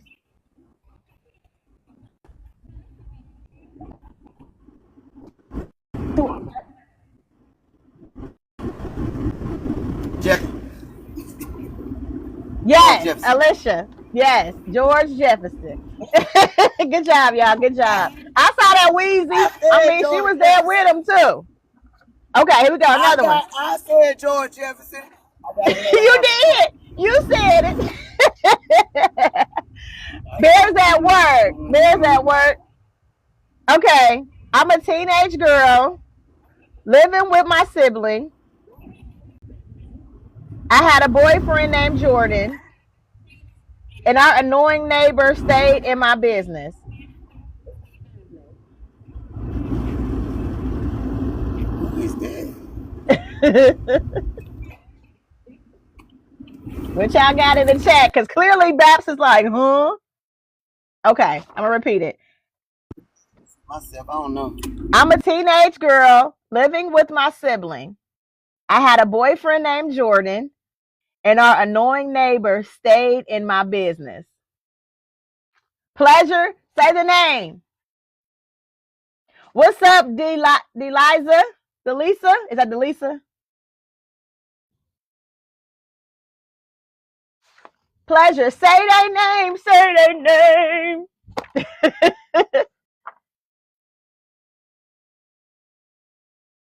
I mean, it's Tamara, but you know, you said both. I ain't mad at you. So I'm going to get one of them right. I'm going to get somebody right. You're right. It's Tamara. Okay, here we go. I'm the sassy neighbor who projects who stays in everybody's business. And I ended up adopting a young girl who was having a rough time at home. Come on, Babs. I feel like you should get this one. Oh no, I don't think I had that cape on that one. I'm the sassy neighbor in the projects who stayed in everybody's business, and I ended up adopting a young girl who was having a rough time at home. Yes, Celeste and Alicia and Buttery. Yes, y'all. Come on. Yes, I'm so proud. Y'all better know good times. Y'all better know scratching and surviving. What's up, LaShawn? LaShawn's in the building. What's up? Okay, here we go. Welcome, welcome. I'm a young genius who skipped grades, and I was way smarter than most people around me.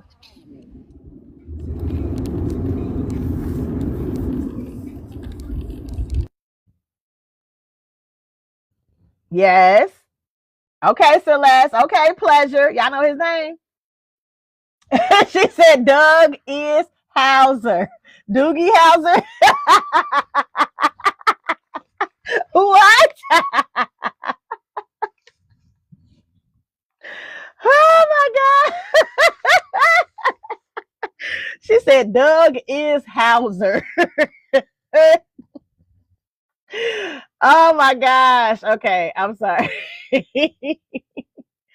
Yes, TJ Henderson, smart guy. Okay, y'all ain't know his name. Y'all gotta be benching. Y'all too busy watching baddies. Okay, y'all gotta step y'all game up watching baddies. All right, next up, round 3. I'm a dancer, a college professor, a wife, and a mother, and I help raise my nephew while keeping everybody in line.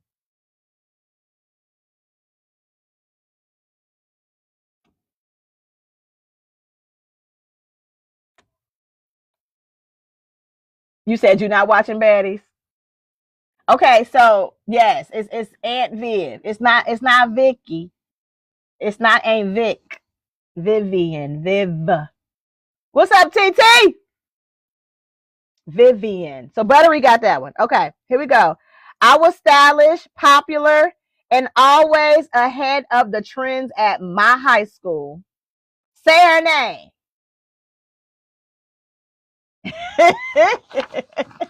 That's an iPhone. If you do voice to text, Moesha is a good guess, but that ain't it. But that is a good guess. That just ain't who I put. I was stylish, popular, and always ahead of the trends at my high school. So who else? Because Moesha is a good answer for sure.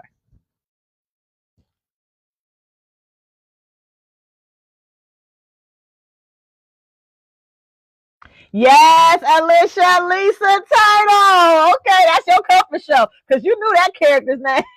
First name and last name. Okay, then. Yeah, that's her comfort show right there. All right, next one.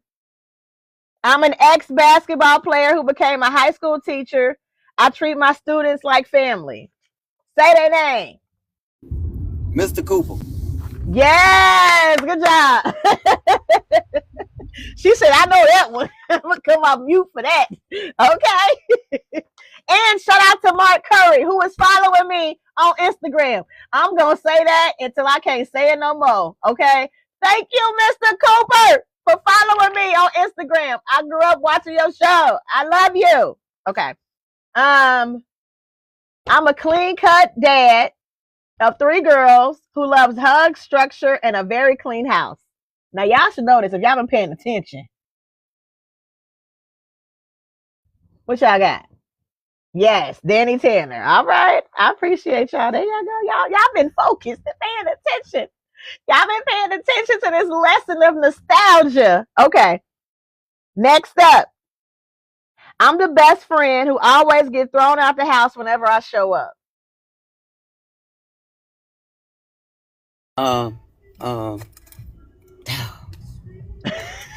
Alicia got it. Good job. She said Waldo, Roger. Okay. All right, y'all. We got one more round. One more round. All right. Final round. Bring it home. Say their name. Say their name. Here we go. I'm bougie, stylish. I love the finer things in life. I always feel like I deserve a rich man, and I got a wig for every outfit. Say my name. Yes. Him. Regine Hunter. Regine Hunter. Okay, Sandra. You think Sandra? Yes, like Mary. I can see that. I can see that. That ain't wrong. I mean, Sandra just didn't have the wigs. Sandra just didn't have the wigs. I mean, she had wigs, but we weren't supposed to know she had wigs. Like, Regine would swap them out. Like, yes, baby, like I do. This live is this wig, the next live is the next wig. You know, I'm a Regine Hunter. I was totally inspired. Okay, another one. Here we go. I'm the youngest in the house. I stay in grown folks' business, and my best friend's name is Bud. What's up, Britt? Or is that Bree? What's up, Bree? Shannon's in the building. Yes. Rudy Huxtable. Now y'all grown up like Rudy Huxtable. Okay, here we go. Next one. I'm divorced, opinionated, upper class, a woman whose daughter is in college. And I check in from time to time to make sure she's upholding the family legacy. I'm divorced, opinionated, upper class woman whose daughter is in college. And I check in from time to time to make sure she's upholding the family legacy. Say my name.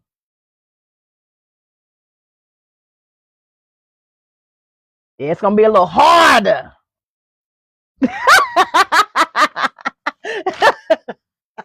That emoji is classic. She made the emoji. Y'all don't know this one? Come on, movie crew, what's up? Y'all don't know this? Everybody stumped? Everybody? We got all these people in here, y'all all stumped? Y'all don't know?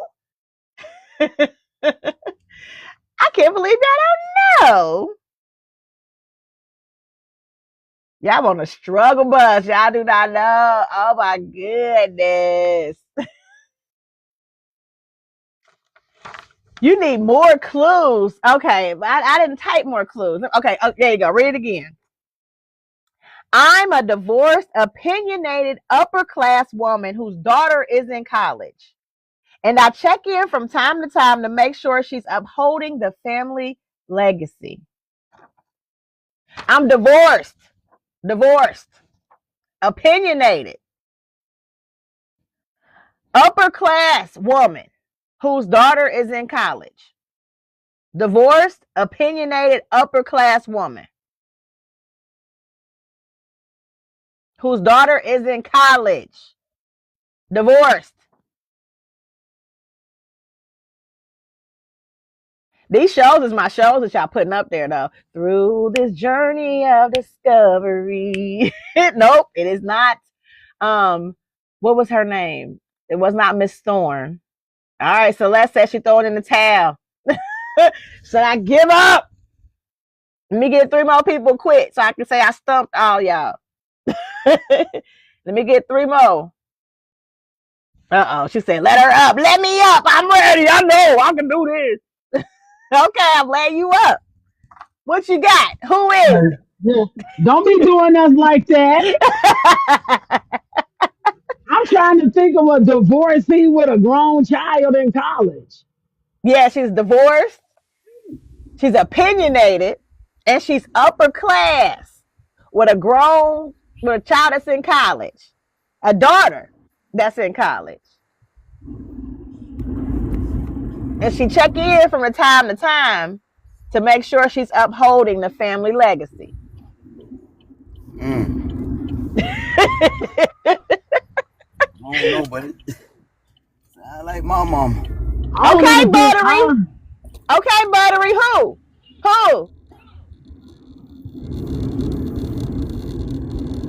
Oh, Jasmine Guy's mama.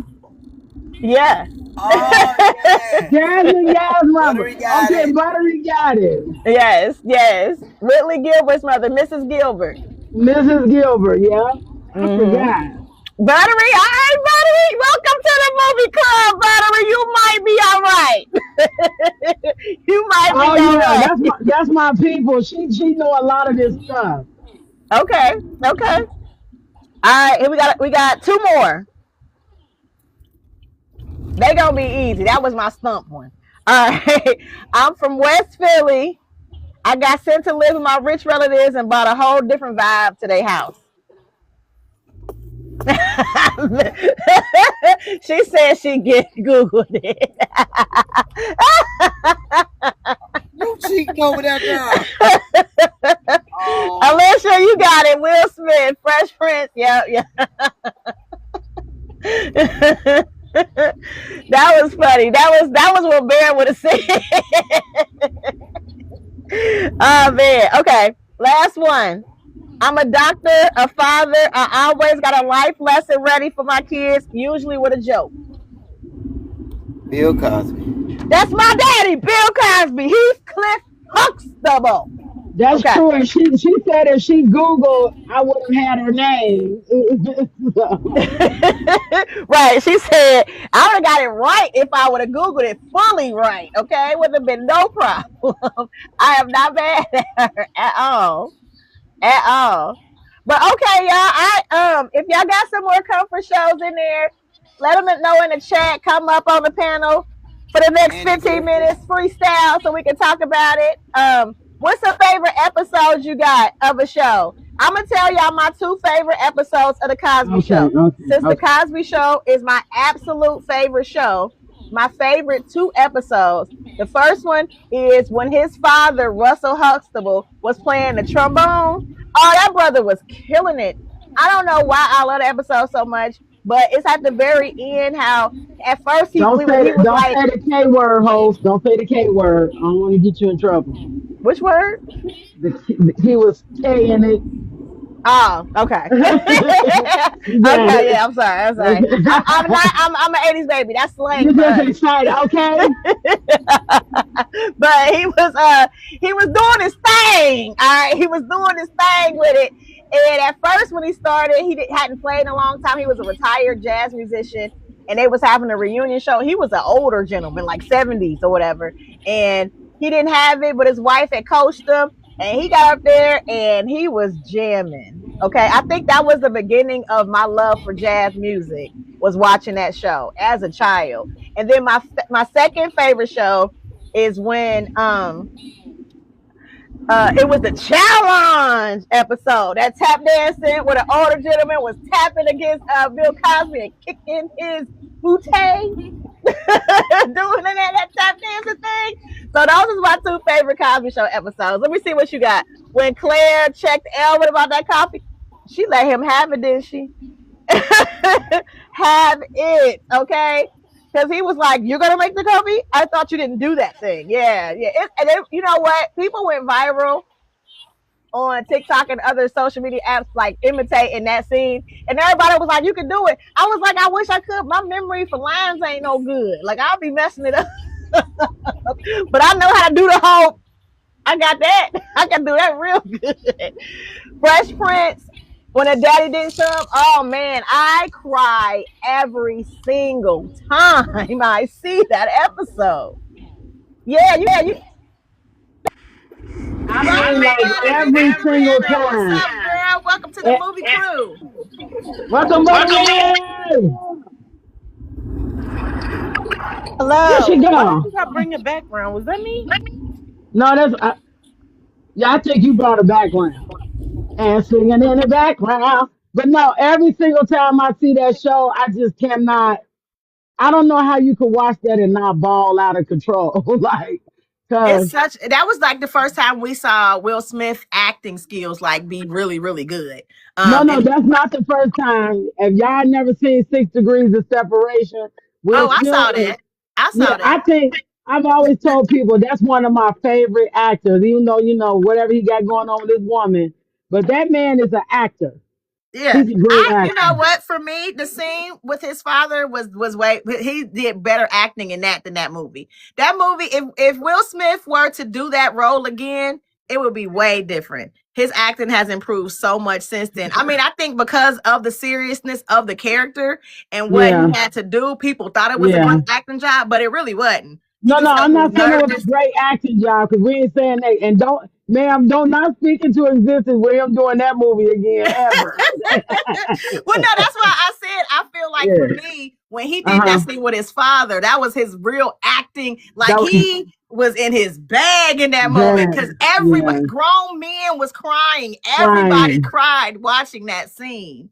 Yeah, that was like, them men, all they could think of was, my daddy went away for a loaf of bread and never came back. It like hit so many people. And it was a moment, I think, on the reunion show, because they did a reunion on HBO, and Will Smith let us know that James Avery was coaching him during that moment, because he kept wanting to get it right.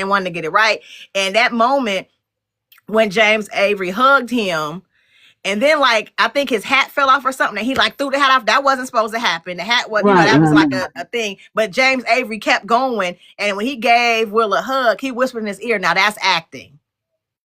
And I think that was his moment where he felt like he did something. And for me, he did do something, because I still cry. Like, I've seen this scene so many times, and I don't mean 5 times. I mean like 50, 60 times. I done seen it over and over and over, and I cry every time. He did so good. So yeah, that's a powerful, powerful scene. Yeah. You said you love the Christmas episode. Which one? Is it the one when Boys to Men was singing, or is it a different one? And one of the good joyous moments in that was when Vivian did that little dance audition. Oh, I love that. Aunt Viv, when she did love that scene. Love it. No, it was scripted, but it was also off script. Like, it was some type of improv going on with it as well. And then the hat fell off, and like, normally stuff like that will be like, oh, cut, redo, or whatever. But James just threw that hat, and they just kept going, because it was like such a good moment. He was like, nah, this one gotta go. Bump that hat. You know what I mean? Because if you watch it, you'll rewatch it now, and you'll see that hat moment, and you'll be like, oh, but that one's, but it don't matter, because hats fall off in real life. You know what I mean? You ain't got to stop because that happens. So That's why I think it's a real good one. You said when Carlton for you said for Will mom. You mean for his aunt? Do you mean I can't think of the song then for his mom?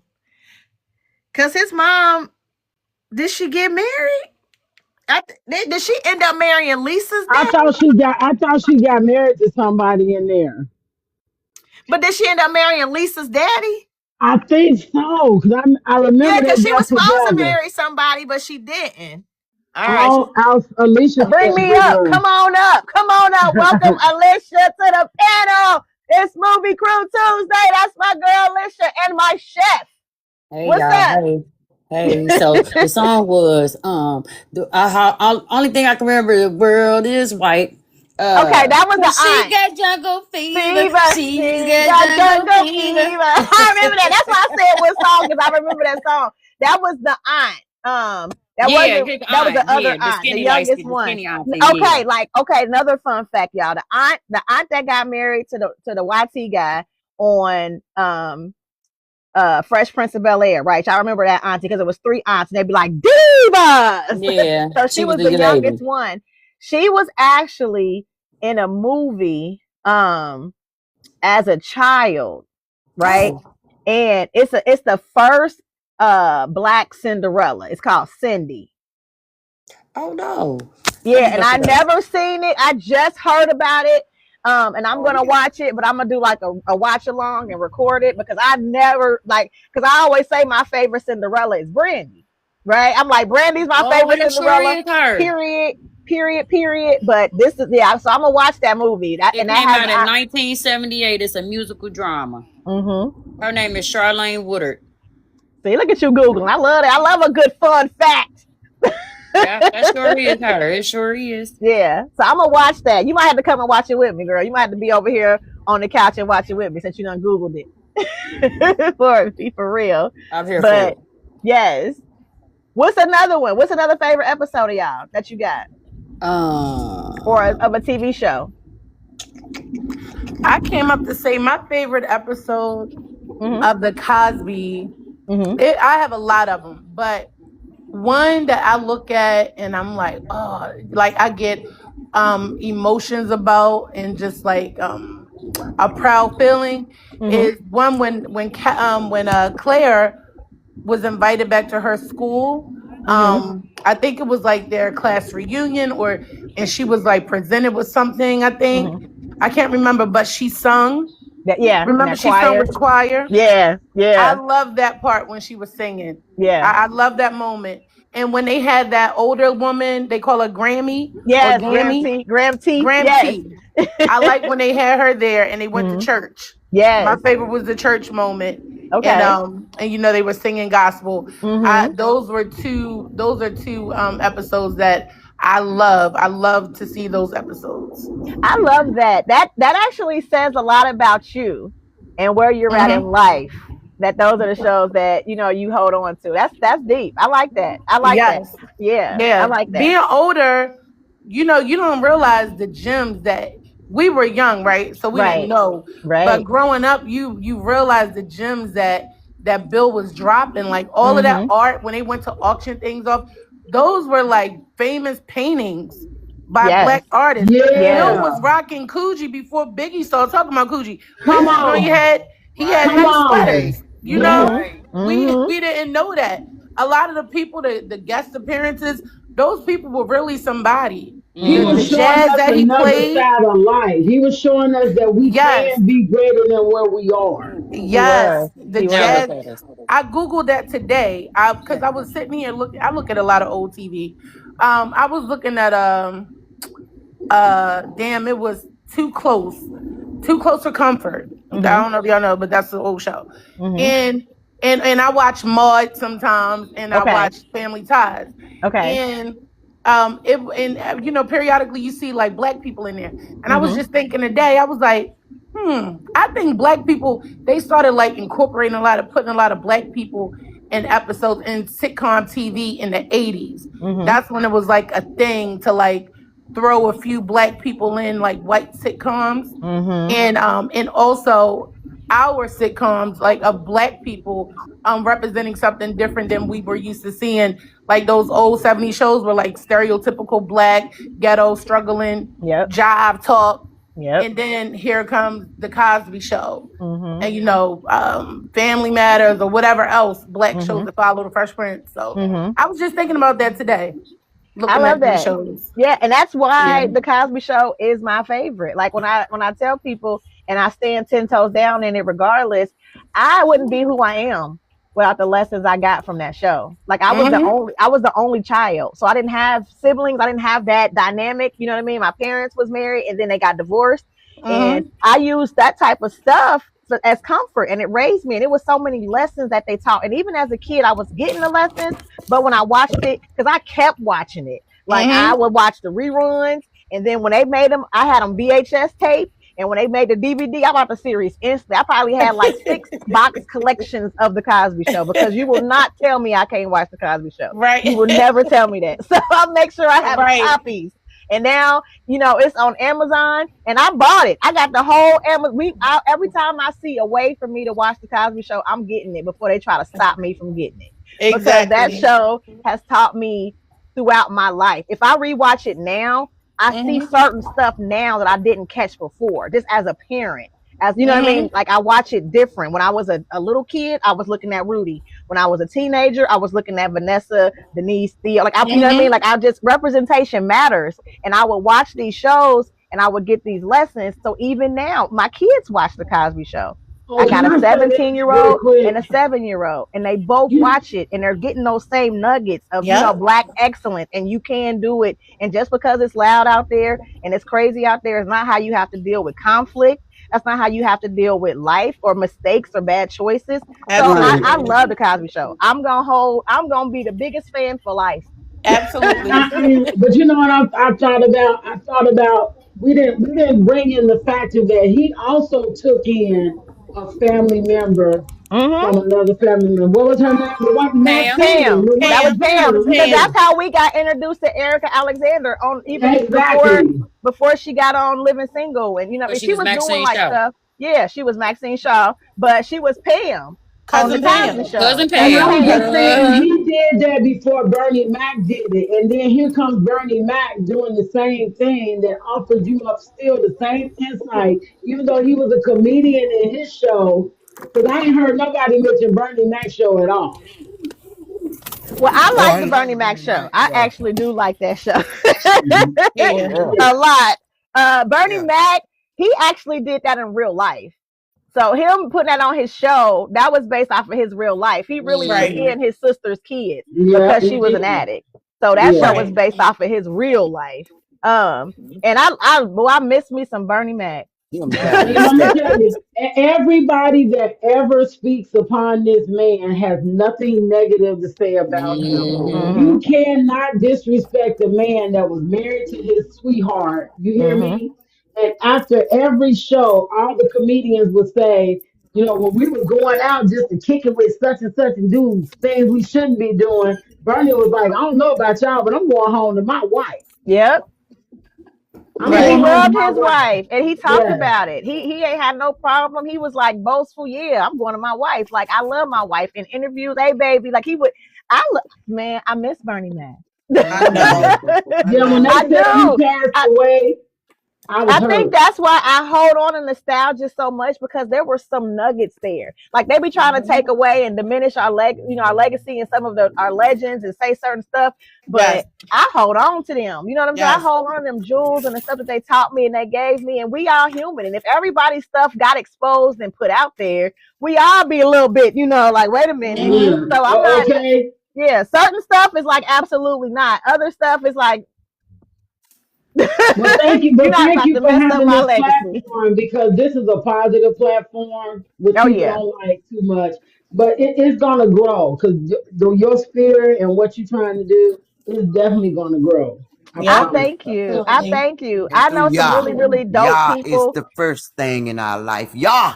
Come on, say that. Amen, But amen. I got these amazing people in the chat and this amazing group of my Candi babies who are now the movie crew, who've been rocking with me. And whatever platform I go to, they come right to me. So I love them. They the ones. And I know some really positive people. When I was watching TikTok, the more I saw it, the more I was like, it's just so much. It'd be so many debates and so much arguing and so much people just trying to fight. I was like, you know what? We can just bring our stuff over here. Let's get them a little bit of what we do and show them how we get down. So we locked in, right? We locked Something in, Celeste. We locked in. Right. Positive. We love it. You know, we were talking too about how like TV back then, the nostalgia TV, as you said, they did have a lot of lessons and they talked about real life things. Now a lot of TV shows is a lot of superficial things, nothing really going on. But those sitcoms, do you remember with man, what's the name of it? Different Strokes. Yeah, On that's my Different son's Strokes, show. remember when Dudley and Arnold was going to the bike shop? Yes. And that man was doing that snornography, that child, you know, picture. Child pornography. Yeah, they call it pornography. Yeah, when they were doing that. And those were like serious real life things. Yeah. That was occurring, that is now.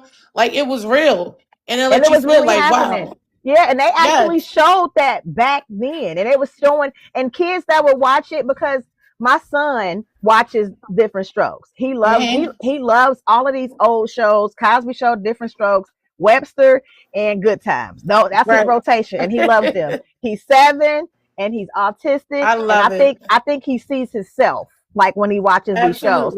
So he's seeing these old shows that has these lessons that like are authentic and are teaching us stuff, because they taught me, you know what I mean, these lessons. And now it's baddies and it's reality show and it's like so much just noise and whatever, and he don't even like that stuff. He's going here. So yeah, we don't get that. I was talking about that, you know, last Tuesday. I was like, there's nothing to watch with your kids. Like to sit as a family. I would sit as a family. There's nothing. Nothing. It's not. Like The Voice, we're gonna watch The Voice, American Idol. Like that's it. There's nothing to watch. There's nothing else. It used to be a lineup, like Family Matters, Full House, and then the little bit of sitcoms that we do get now, like they'll tackle issues like that are like kind of a little too much for younger children. Like they were able to do stuff where it was tasteful and everyone was able to get something out of it. Now it's not like that, because I was thinking. About to bust y'all bubble. Go ahead, tell me. I don't know if y'all ever remember, because I don't care what nobody says. Little House on the Prairie. I don't even know that episode when the girl was great. Yeah. You remember that? You know, yeah, my mom likes Little House on the Prairie. I know exactly what episode you're talking about. That was my mom's show. It kind of taught you the other side of their world, the YT world. And it get outside of Knots Landing and Dallas, that was showing nothing but adultery and all those kind of stuff. Yeah. The Little House on the Prairie, you had a blind girl. You know, you had, she was still became a teacher. Remember? Yeah. You had Laura Ingalls. She was a teacher. Yeah. But what the episode when they had the little girl get raped in that episode, I was like, I was messed up. They had shows like that growing up though, but this stuff was really happening. I see Miss Mason said, what was the show with the dancing? What's happening? With Rerun? Rerun. She's talking about Roger and with Rerun, Roger. Yeah. What was the friend name? The other guy. Dwayne. Big Shirley. Don't forget Big Shirley. Oh, Big Shirley. Big Shirley. Did y'all know that? But you know, go ahead, Bird. I'm sorry. Did you know that that Vanessa and whatchamacallit were married? Ron, they're not married, but they're lifelong term partners. I don't think they believe in marriage. I don't think they believe in marriage. But they've been together for a long time. Like almost 30 years. Like a long time. No marriage. For a minute. Wow, I didn't know they weren't. But I don't think he believes in marriage or something, because they've been together though. So they basically, but it's a common law. They definitely common law in, okay? They've been together. They've been in a committed relationship for over 30 years. Yeah. Wow. 30 years. But I thought it was so sad how when big women, dark-skinned women would always be negatively characterized by the Big Shirley character. Yeah. Like And in then what's happening? yeah, because and it was so sad because this woman owned her own restaurant.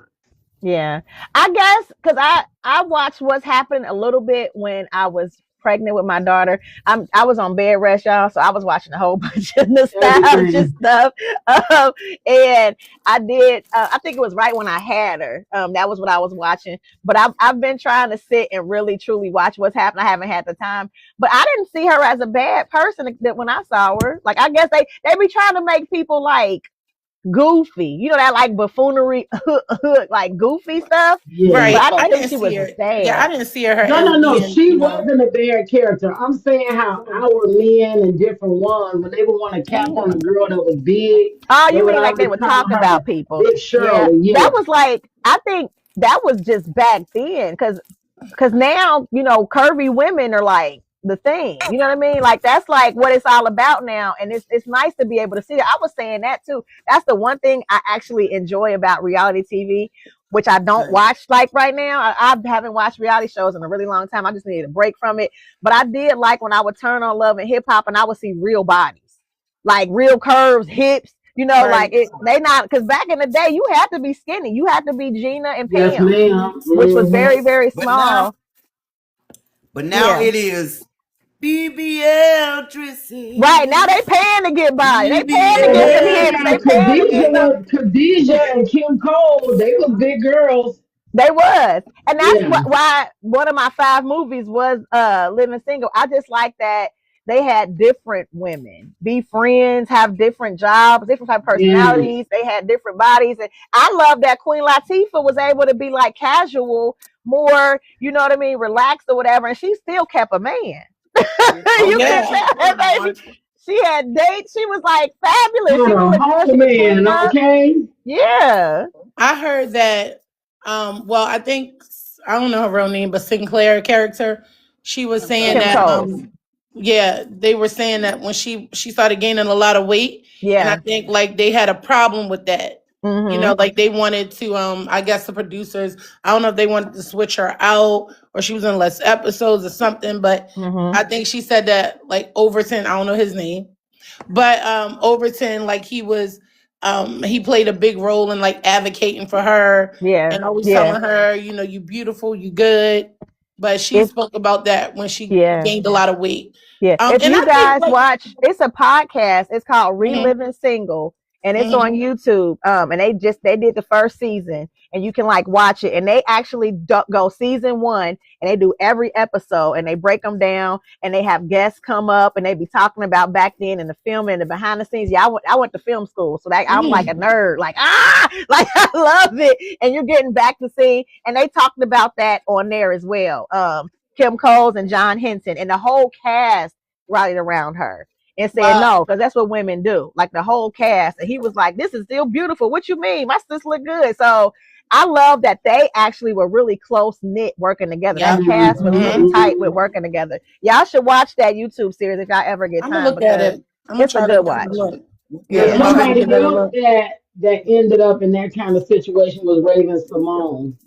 Do you all know Yeah. that like 15, 16, she actually had to get a breast reduction to stay on television? No. Yes, she did. Yeah. She's talked But I What? about liked that her on her little podcast show. too. She's talked about Hmm. that on her podcast too. I didn't know that. Um, growing up and how she was treated when she gained weight. She was someone that had fluctuated with weight as well. Hmm. In teenage years. And I mean, you know, we get curvy. Our bodies grow. We can't help it. I don't know why her parents would Hormones. allow that. Like, why I would they love that allow little that? show. But I yeah, don't her know why mom they and allow them that. went on and went along with it because they told them she would have to do that or they wouldn't be able to keep on television.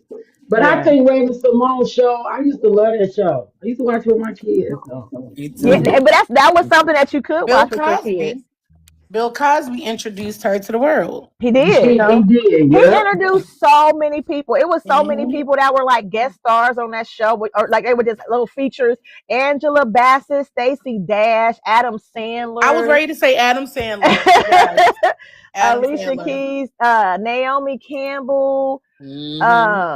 Layla Rashawn. It's if I really sit and make a list, I can really get up on the video, and I might do that as content one day. Is get a list of people, but people be so mad at Bill Cosby. I don't want them pissing me off, so I might not Right. do it. Yeah, I might not do it, but I just feel like he's put so many people on. Like Alicia Keys was a little girl. Mm-hmm. On the Cosby Show. If you watch it, you're gonna be like, that's Alicia Keys. And yes, that's Alicia Keys. Which one? On there. It's on the episode. It's a Rudy birthday party episode. The episode where the little twins bouncing them on his knee. Yeah, he was bouncing them on their knee. Alicia Keys, a little girl, little light skinned girl with a little short afro. Wow. Yeah. I'm gonna go back and watch it. I'm gonna go back and watch it. Yep, she was a little light skinned girl with a short afro. That was Alicia Keys. Wow, I'm gonna go. We were talking about Bill Cosby the other night and how when all that went down, he never said that he raped them. He just said that he gave them medicine. I'm just saying. A lot of people did that party. Yeah, a lot of people do that now. Party lifestyle, and it's sad because public opinion can ruin you regardless. No one actually goes and actually look at the court documents. No one actually goes and follows the case and whatever and see what happens and what someone is serving time for. No one actually does that. They see the scandal and then it's over and they don't even follow it through. So no one knows what he actually went to prison for. No one knows what he goes through now. No one knows. Like even now they still mess with this man and he like about 90. Yeah, about to be out and they still they want to drain all of his money, but they did that to MJ, the King of Pop too. So we ain't even gonna they drained him out. But what about the mothers? Like, shout out to the star moms, the black stars, like Kim Fields' mom, that lady, Chippy Fields, Chip. She played, Penny's mom. Yes, like just her being in that field forever, bringing her daughter up in it. Both of her daughters. She got 2 daughters. They're both brought in it. She do have another one, but I can't remember which the other one. Alexis Field, she was on Rock. She was on Rock. She was on Moesha. She was on Sister. She was Dayavion on Sister. She was the little villain. One of their friends, yeah. But shout out to her though, like and she was like, and she coached a lot of people too. She was an actor coach. She would coach a lot of people on sets and stuff. Like she did a lot of behind the scenes stuff too, not just acting. She was coaching for Living Single. She was the acting coach for them on that set. She wasn't just. She came on a couple of times as Regine's mom because she was her mom in real life, but she was actually coaching them behind the scenes as well. Steve Harvey was crying one day when he had Kim on the show, on his talk show. And he was like, how your mom? She said, she in the audience. And he started crying and went up and hugged her. And he was like, his opportunity, I forgot if it was Family Feud or some show. And he said, she was like, no, you're going to get this. And she coached him all night long. And he said he got it or whatever.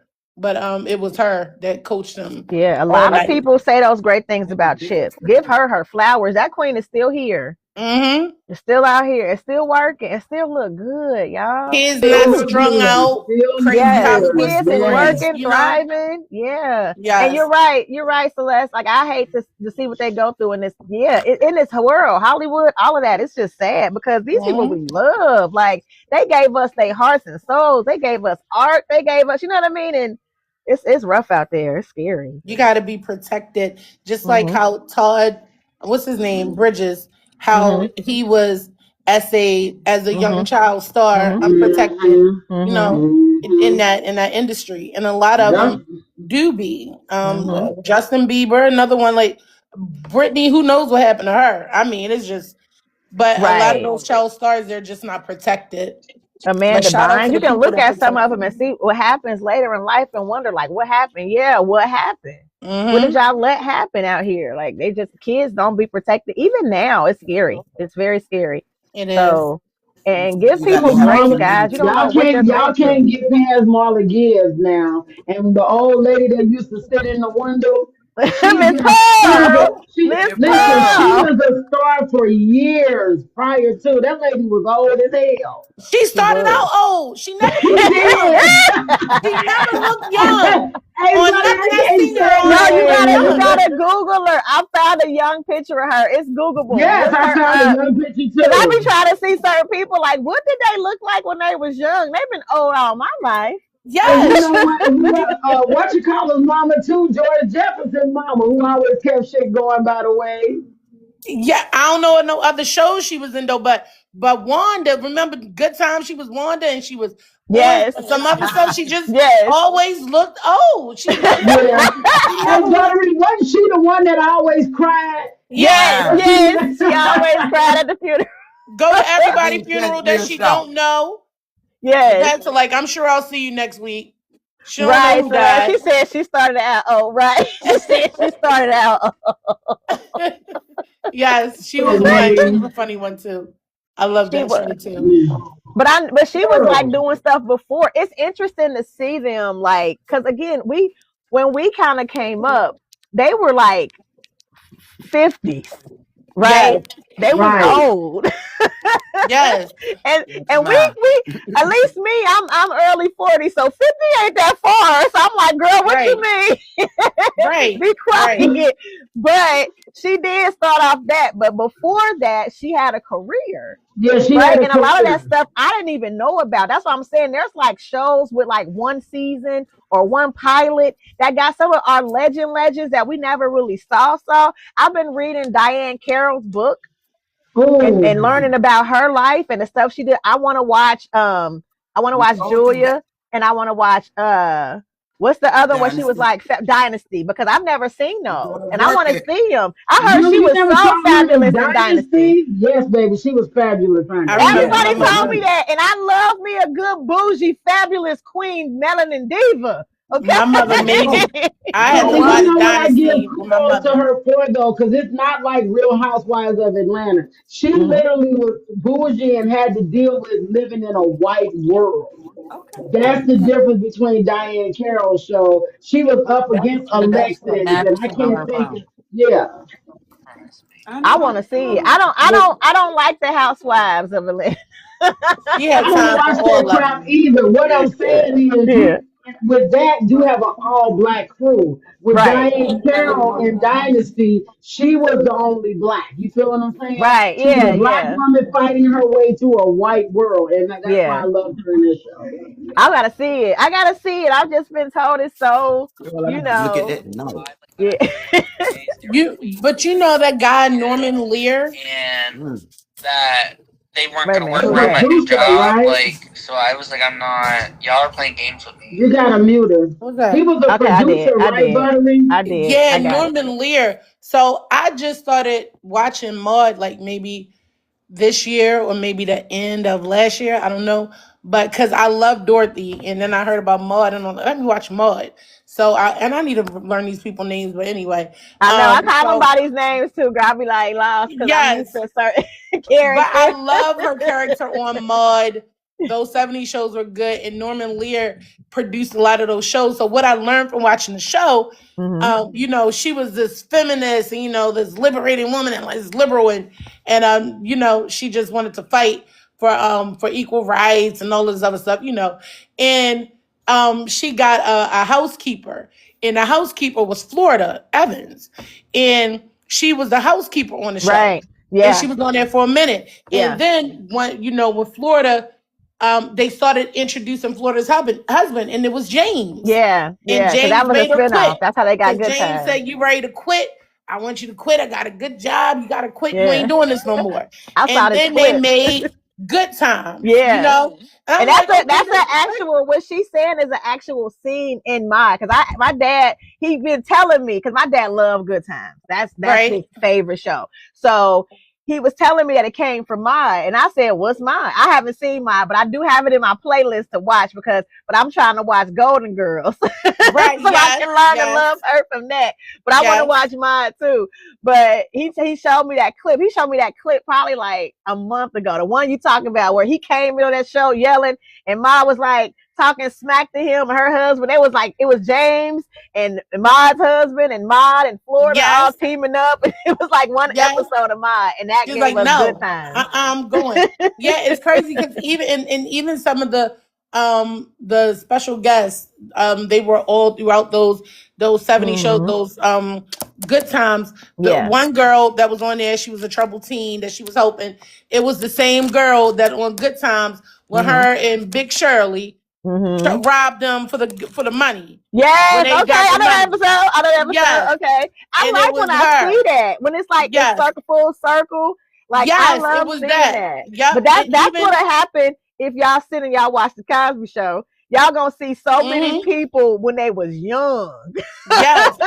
that are legends now. Like Angela Bassett is like a pregnant woman on the Cosby Show. And that is Angela Bassett, y'all. I remember that. Yeah, y'all gotta watch it. And it's, like I said, the world is really scary. Television out there right now is so like toxic, and they want to force certain negativity in our minds and think that, people aren't decent or whatever, that I just needed to escape it. And I tend to find out that a lot more things from our past is a lot wholesome, and they had a lot of messages in there that lasts a lifetime, and that gives you perspective. Like I said, if you rewatch something from back then that you thought was good, now you're gonna watch it differently because you're in a different stage of your life now. So they were actually doing these shows for families. You had characters where you had kids, so the kids could relate. You had young adults and teens, so that group could relate, and you had the parents, and even some had the elders where you can relate to everyone. So the fact that the Cosby Show and Family Matters and Fresh Prince would have elders come on, I'm gonna watch that stuff if I'm here when I'm an elder to see what else I can learn, because they be teaching so much. Janet Dubois, we can't forget Walona, I guess is how you said her name. Yeah. She wrote the song for the Jeffersons. She wrote songs for a lot of theme songs for a lot of shows. Yeah, that's nice. That's good. I didn't know that's her singing on the Jeffersons too. In the kitchen. That's her. Oh wow, that's her. On the grill. No, y'all. And I know there's a few that were good. We know that was good, and there's good themes, right? But I want not too many going to stand up to y'all know what I'm talking about. Amen. That was a comfort show too. Yeah. Just the song alone. When that song, when the rise happened, when George started doing that double dutch, and that rise, you just took me back to my granny's house in Batavia on the farm, laying on the floor, watching it like this, y'all. You just gave me such a chill. Oh, I remember watching that show with my granny. My granny was my great grandma. Oh my God. That's crazy. I remember that show. That show was I used to watch that with Granny. I was going to Deacon Fried, but we beat me to it. Yeah. Yes, Deacon Fried. Now ain't nobody messing with that. I'm about to rewatch that now. I forgot about that show. That show was so good. I used to also watch Mama's House. Mama's Family. Y'all remember Mama's Family? Me too. I love Mama's Family. That was my show. I love Mama's Family. Yes. I still look at that stuff, like Eunice and them, like, and the woman from Golden Girls, the one who played Blanche, she was on the show too. She was the daughter. Yeah. No. Yeah. Betty White. Betty White. Betty White. Yes, it was Betty White who was her daughter on the show. Betty White, Blanche played on Maude. Yeah, with the older white lady. That's the one yeah. That's the Blanche one. played on Maude too, or whatever. Did y'all know too? Olivia in the Cosby Show, Olivia mom, was Drusilla. Remember? Yes. On Young and the Restless. Young and the Restless. One of them. Yeah. Yep. Olivia, Drusilla. Another one of my favorite episodes of the Cosby Show is that episode that Thanksgiving episode where Martin's ex-wife come and Denise invite her to like dinner with her family. Like, I love that episode so much. And it's interesting how I am now that I'm divorced and I have a child with my ex-husband and we have to co-parent. I'm so chill I'm so, you got a girlfriend? What's up? How's she doing? She good? Like, what's, you know what I mean? Like, I'm so chill. And I think my ex-husband's scared of me. Cause he had a baby mama before me, and she wasn't chill. But I'm so chill that he like don't get it. But I'm a Cosby kid, bro. I've seen this already. You've seen all of that. Like all these lessons I already had. I already know how to do this. So yeah. Exactly. I just love that. I just looked at that the other night. That episode came on TV. The Thanksgiving. And my favorite part is just Bill keep looking up at the sky, the rain, the water, and then he's like, "I'm not going back out there," and all the damn eggs fell off the bed. And Claire just keeps sending him too. Yes, go get it. Yes, go get it. Like, you need to get the nutmeg. We gotta make. How we gonna make sweet potato pie? I'm like, okay. I'm like, okay, yeah. This is what it is. Yeah, like, I love that episode. I love great shows. Oh my gosh, great shows. And now, and watching those shows. Like if you're grown up in the area, like I grew up in the hood, and none of my peoples were going to college, but it gave you perspective. It's like, whoa, like you're now seeing, like this is it wasn't like an option. It was like, look, this is what you do. You go to school and then you go to college. And he talked to all of them. Okay, what college you going to? And you show them getting ready for college and them doing the tours and everything. And that kind of inspired a generation as well. People like it got them thinking about college, like oh, the HBCUs, and then he gave us the spinoff. When he gave us the spinoff and he gave us different world, he showed us college. What made even more people want to go to college. Like it was like, oh, they do this, okay. But it also showed fun, but it showed focus. And like, get your work and get a degree, and this is important. But hey, have some fun. Like, you know what I mean? They gave us all of that, and I love everything. But I think it also showed the ratio of, because I don't think Denise finished college, and that's okay. She didn't. But I think it shows that everybody is not meant for college. But if you are, get your ass up and go. You know what I mean? So that's what I love. And another show that I like that was kind of intense like that to me. And I hope one day you do the theme songs of TV shows, because they had a lot of depth to them. Oh yeah, we've talked theme songs. We've talked it. Yeah, 227. When you say there's no place like home, when your family around you, you never home. Like that's deep to me, because that's really the truth. Yeah. What's up, Unknown? I love Unknown. Yeah, that's some good stuff. That was all good stuff, all great stuff. I love all of those shows. And he talked about, and then too, he didn't just only talk about like the regular prestigious colleges, like, oh yeah, she's going to Princeton, even though they did say, oh, she's in Princeton and this and that, but they did focus on, I thought Hillman was like a real college, but it was not. But anyway, they focused on, and they talked about the history of the HBCUs. He talked about that a lot. I didn't even know about HBCUs, but on the show, I learned about what an HBCU is from watching that show. So yeah, Bill definitely did his thing. He did. He was real intentional. He was very intentional. Regardless of what people say, he was very intentional what he did. And he did a lot. And not only did he do a lot in the media, he did a lot in real life.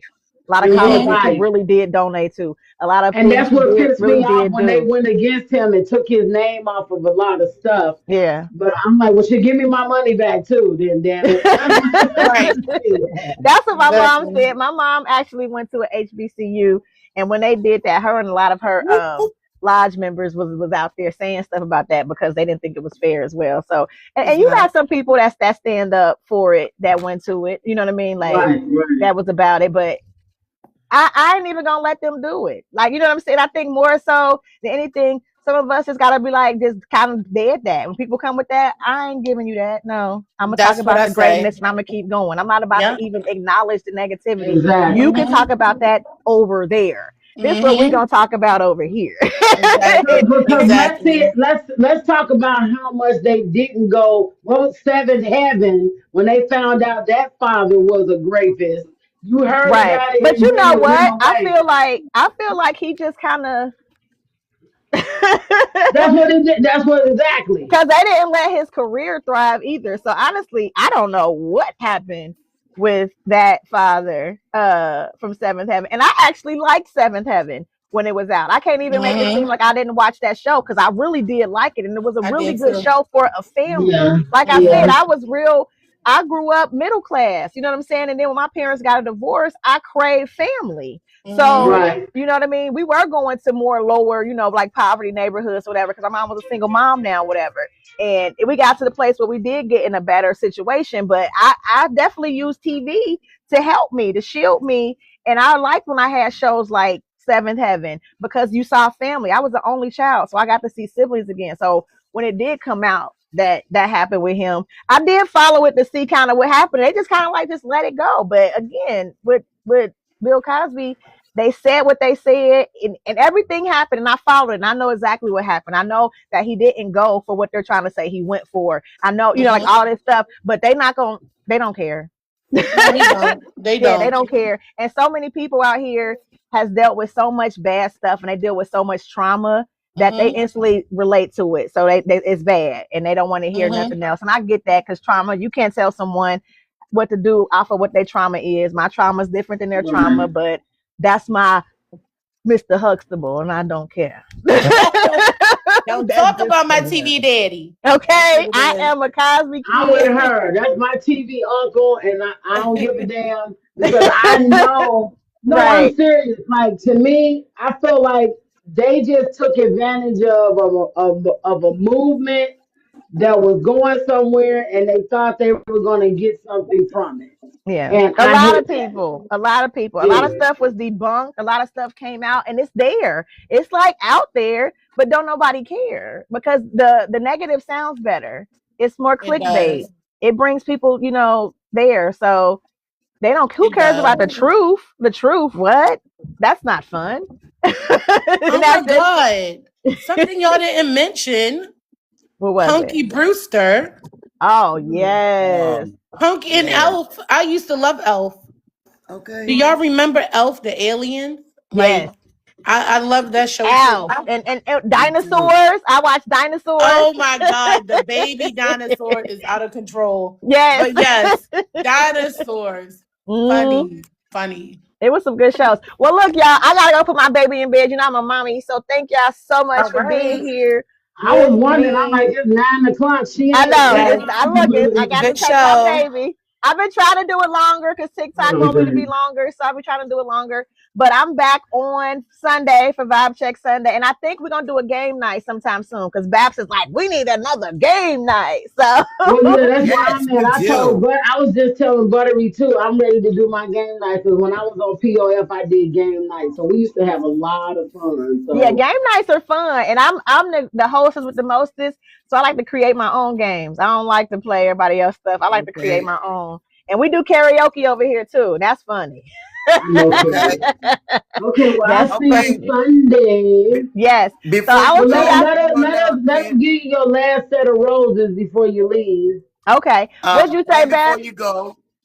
Before you go, go ahead and make your announcement that you had did. What's the movie night? Oh, so yeah, Miss Candi movie night. If you are in the tri-state area or you travel in the summer, we do a movie series. Miss Candi movie night is dinner and a movie, and it's an interactive experience. It's once a month in the summer, starts in June. Our first movie night is June the 12th, and we just announced the movie. We are doing The Wiz, y'all. So if you want more information, my link's in my bio, and you can join the movie crew and get information about that. But we will actually be sharing it on live when we're there, and we will actually be having content and videos you can see if you can't come, so you can see what we do. But it's a really good, fun time. And hopefully y'all can come. We in Cincinnati, Ohio. So I don't know where y'all are, but I got some people that's trying to come from Cleveland. I got people that's trying to come from Jacksonville. We got different dates, and you get all the dates so you'll know when we're doing it. And then we're announcing them in advance so you guys can know. And it's going to be fun. And let me hold on one more time. I'm going to show y'all the movie crew pin real quick before I go. Our first movie, I just started this because my movie crew is getting big. My event's starting to get bigger where we're going to have to move it to a venue in a second. But we give these out to the first people that come to the first movie night. You get an official Miss Candi movie night pin 2026. So because I love my people. I'll be spoiling them, so it's fun. Oh, you in Maryland? Nice. Now Real you know fun. what? We had Bear on here Sunday. He in Baltimore. Baltimore. Two. He be like, two. I drink Mountain Dew. We love Bear though.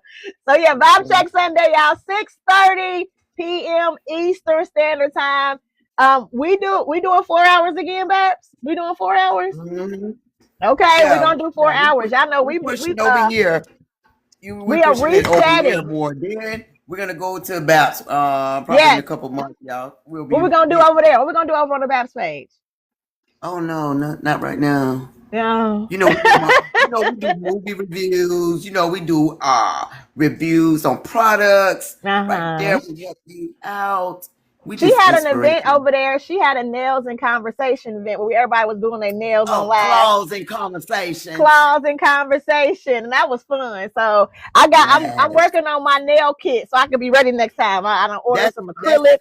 I got a little brush, so I'm working on my stuff. Okay. Yes, that's when everybody get online. We come on live. You can show your face or not, or what you're doing. We just having conversation and we just doing our nails. You know, I'm doing a fill-in and a whole set right now. Have y'all seen her nails? Have y'all seen her nails? They haven't seen them. They have. They long. Going on about long. And stuff. So I'm gonna keep that up right there. Claws and conversations. We're trying to work it on Mondays. On Mondays? Okay. Well, I'm coming. On Mondays. I'm coming over there. Yes. But shout out to everybody came through. Appreciate it. It's your girl, Sean G from the Baps, your two favorite cousins. Shout out to Phoenix the Birth. Okay, that's my We love you, Sean. We love you. We miss you. We miss you. All right, Vibe Check Sunday, y'all. 6:30 p.m. Eastern Standard Time over here. We got music, we got conversation, we got game night, we got DJ What You Playing. It's Easter, so I'm gonna be eating food, kicking it, laughing, talking, having a good time. My kids doing their Easter egg hunt stuff in advance, and I'm coming out here kicking it with y'all. So hopefully I see y'all. I love y'all. Bye, guys.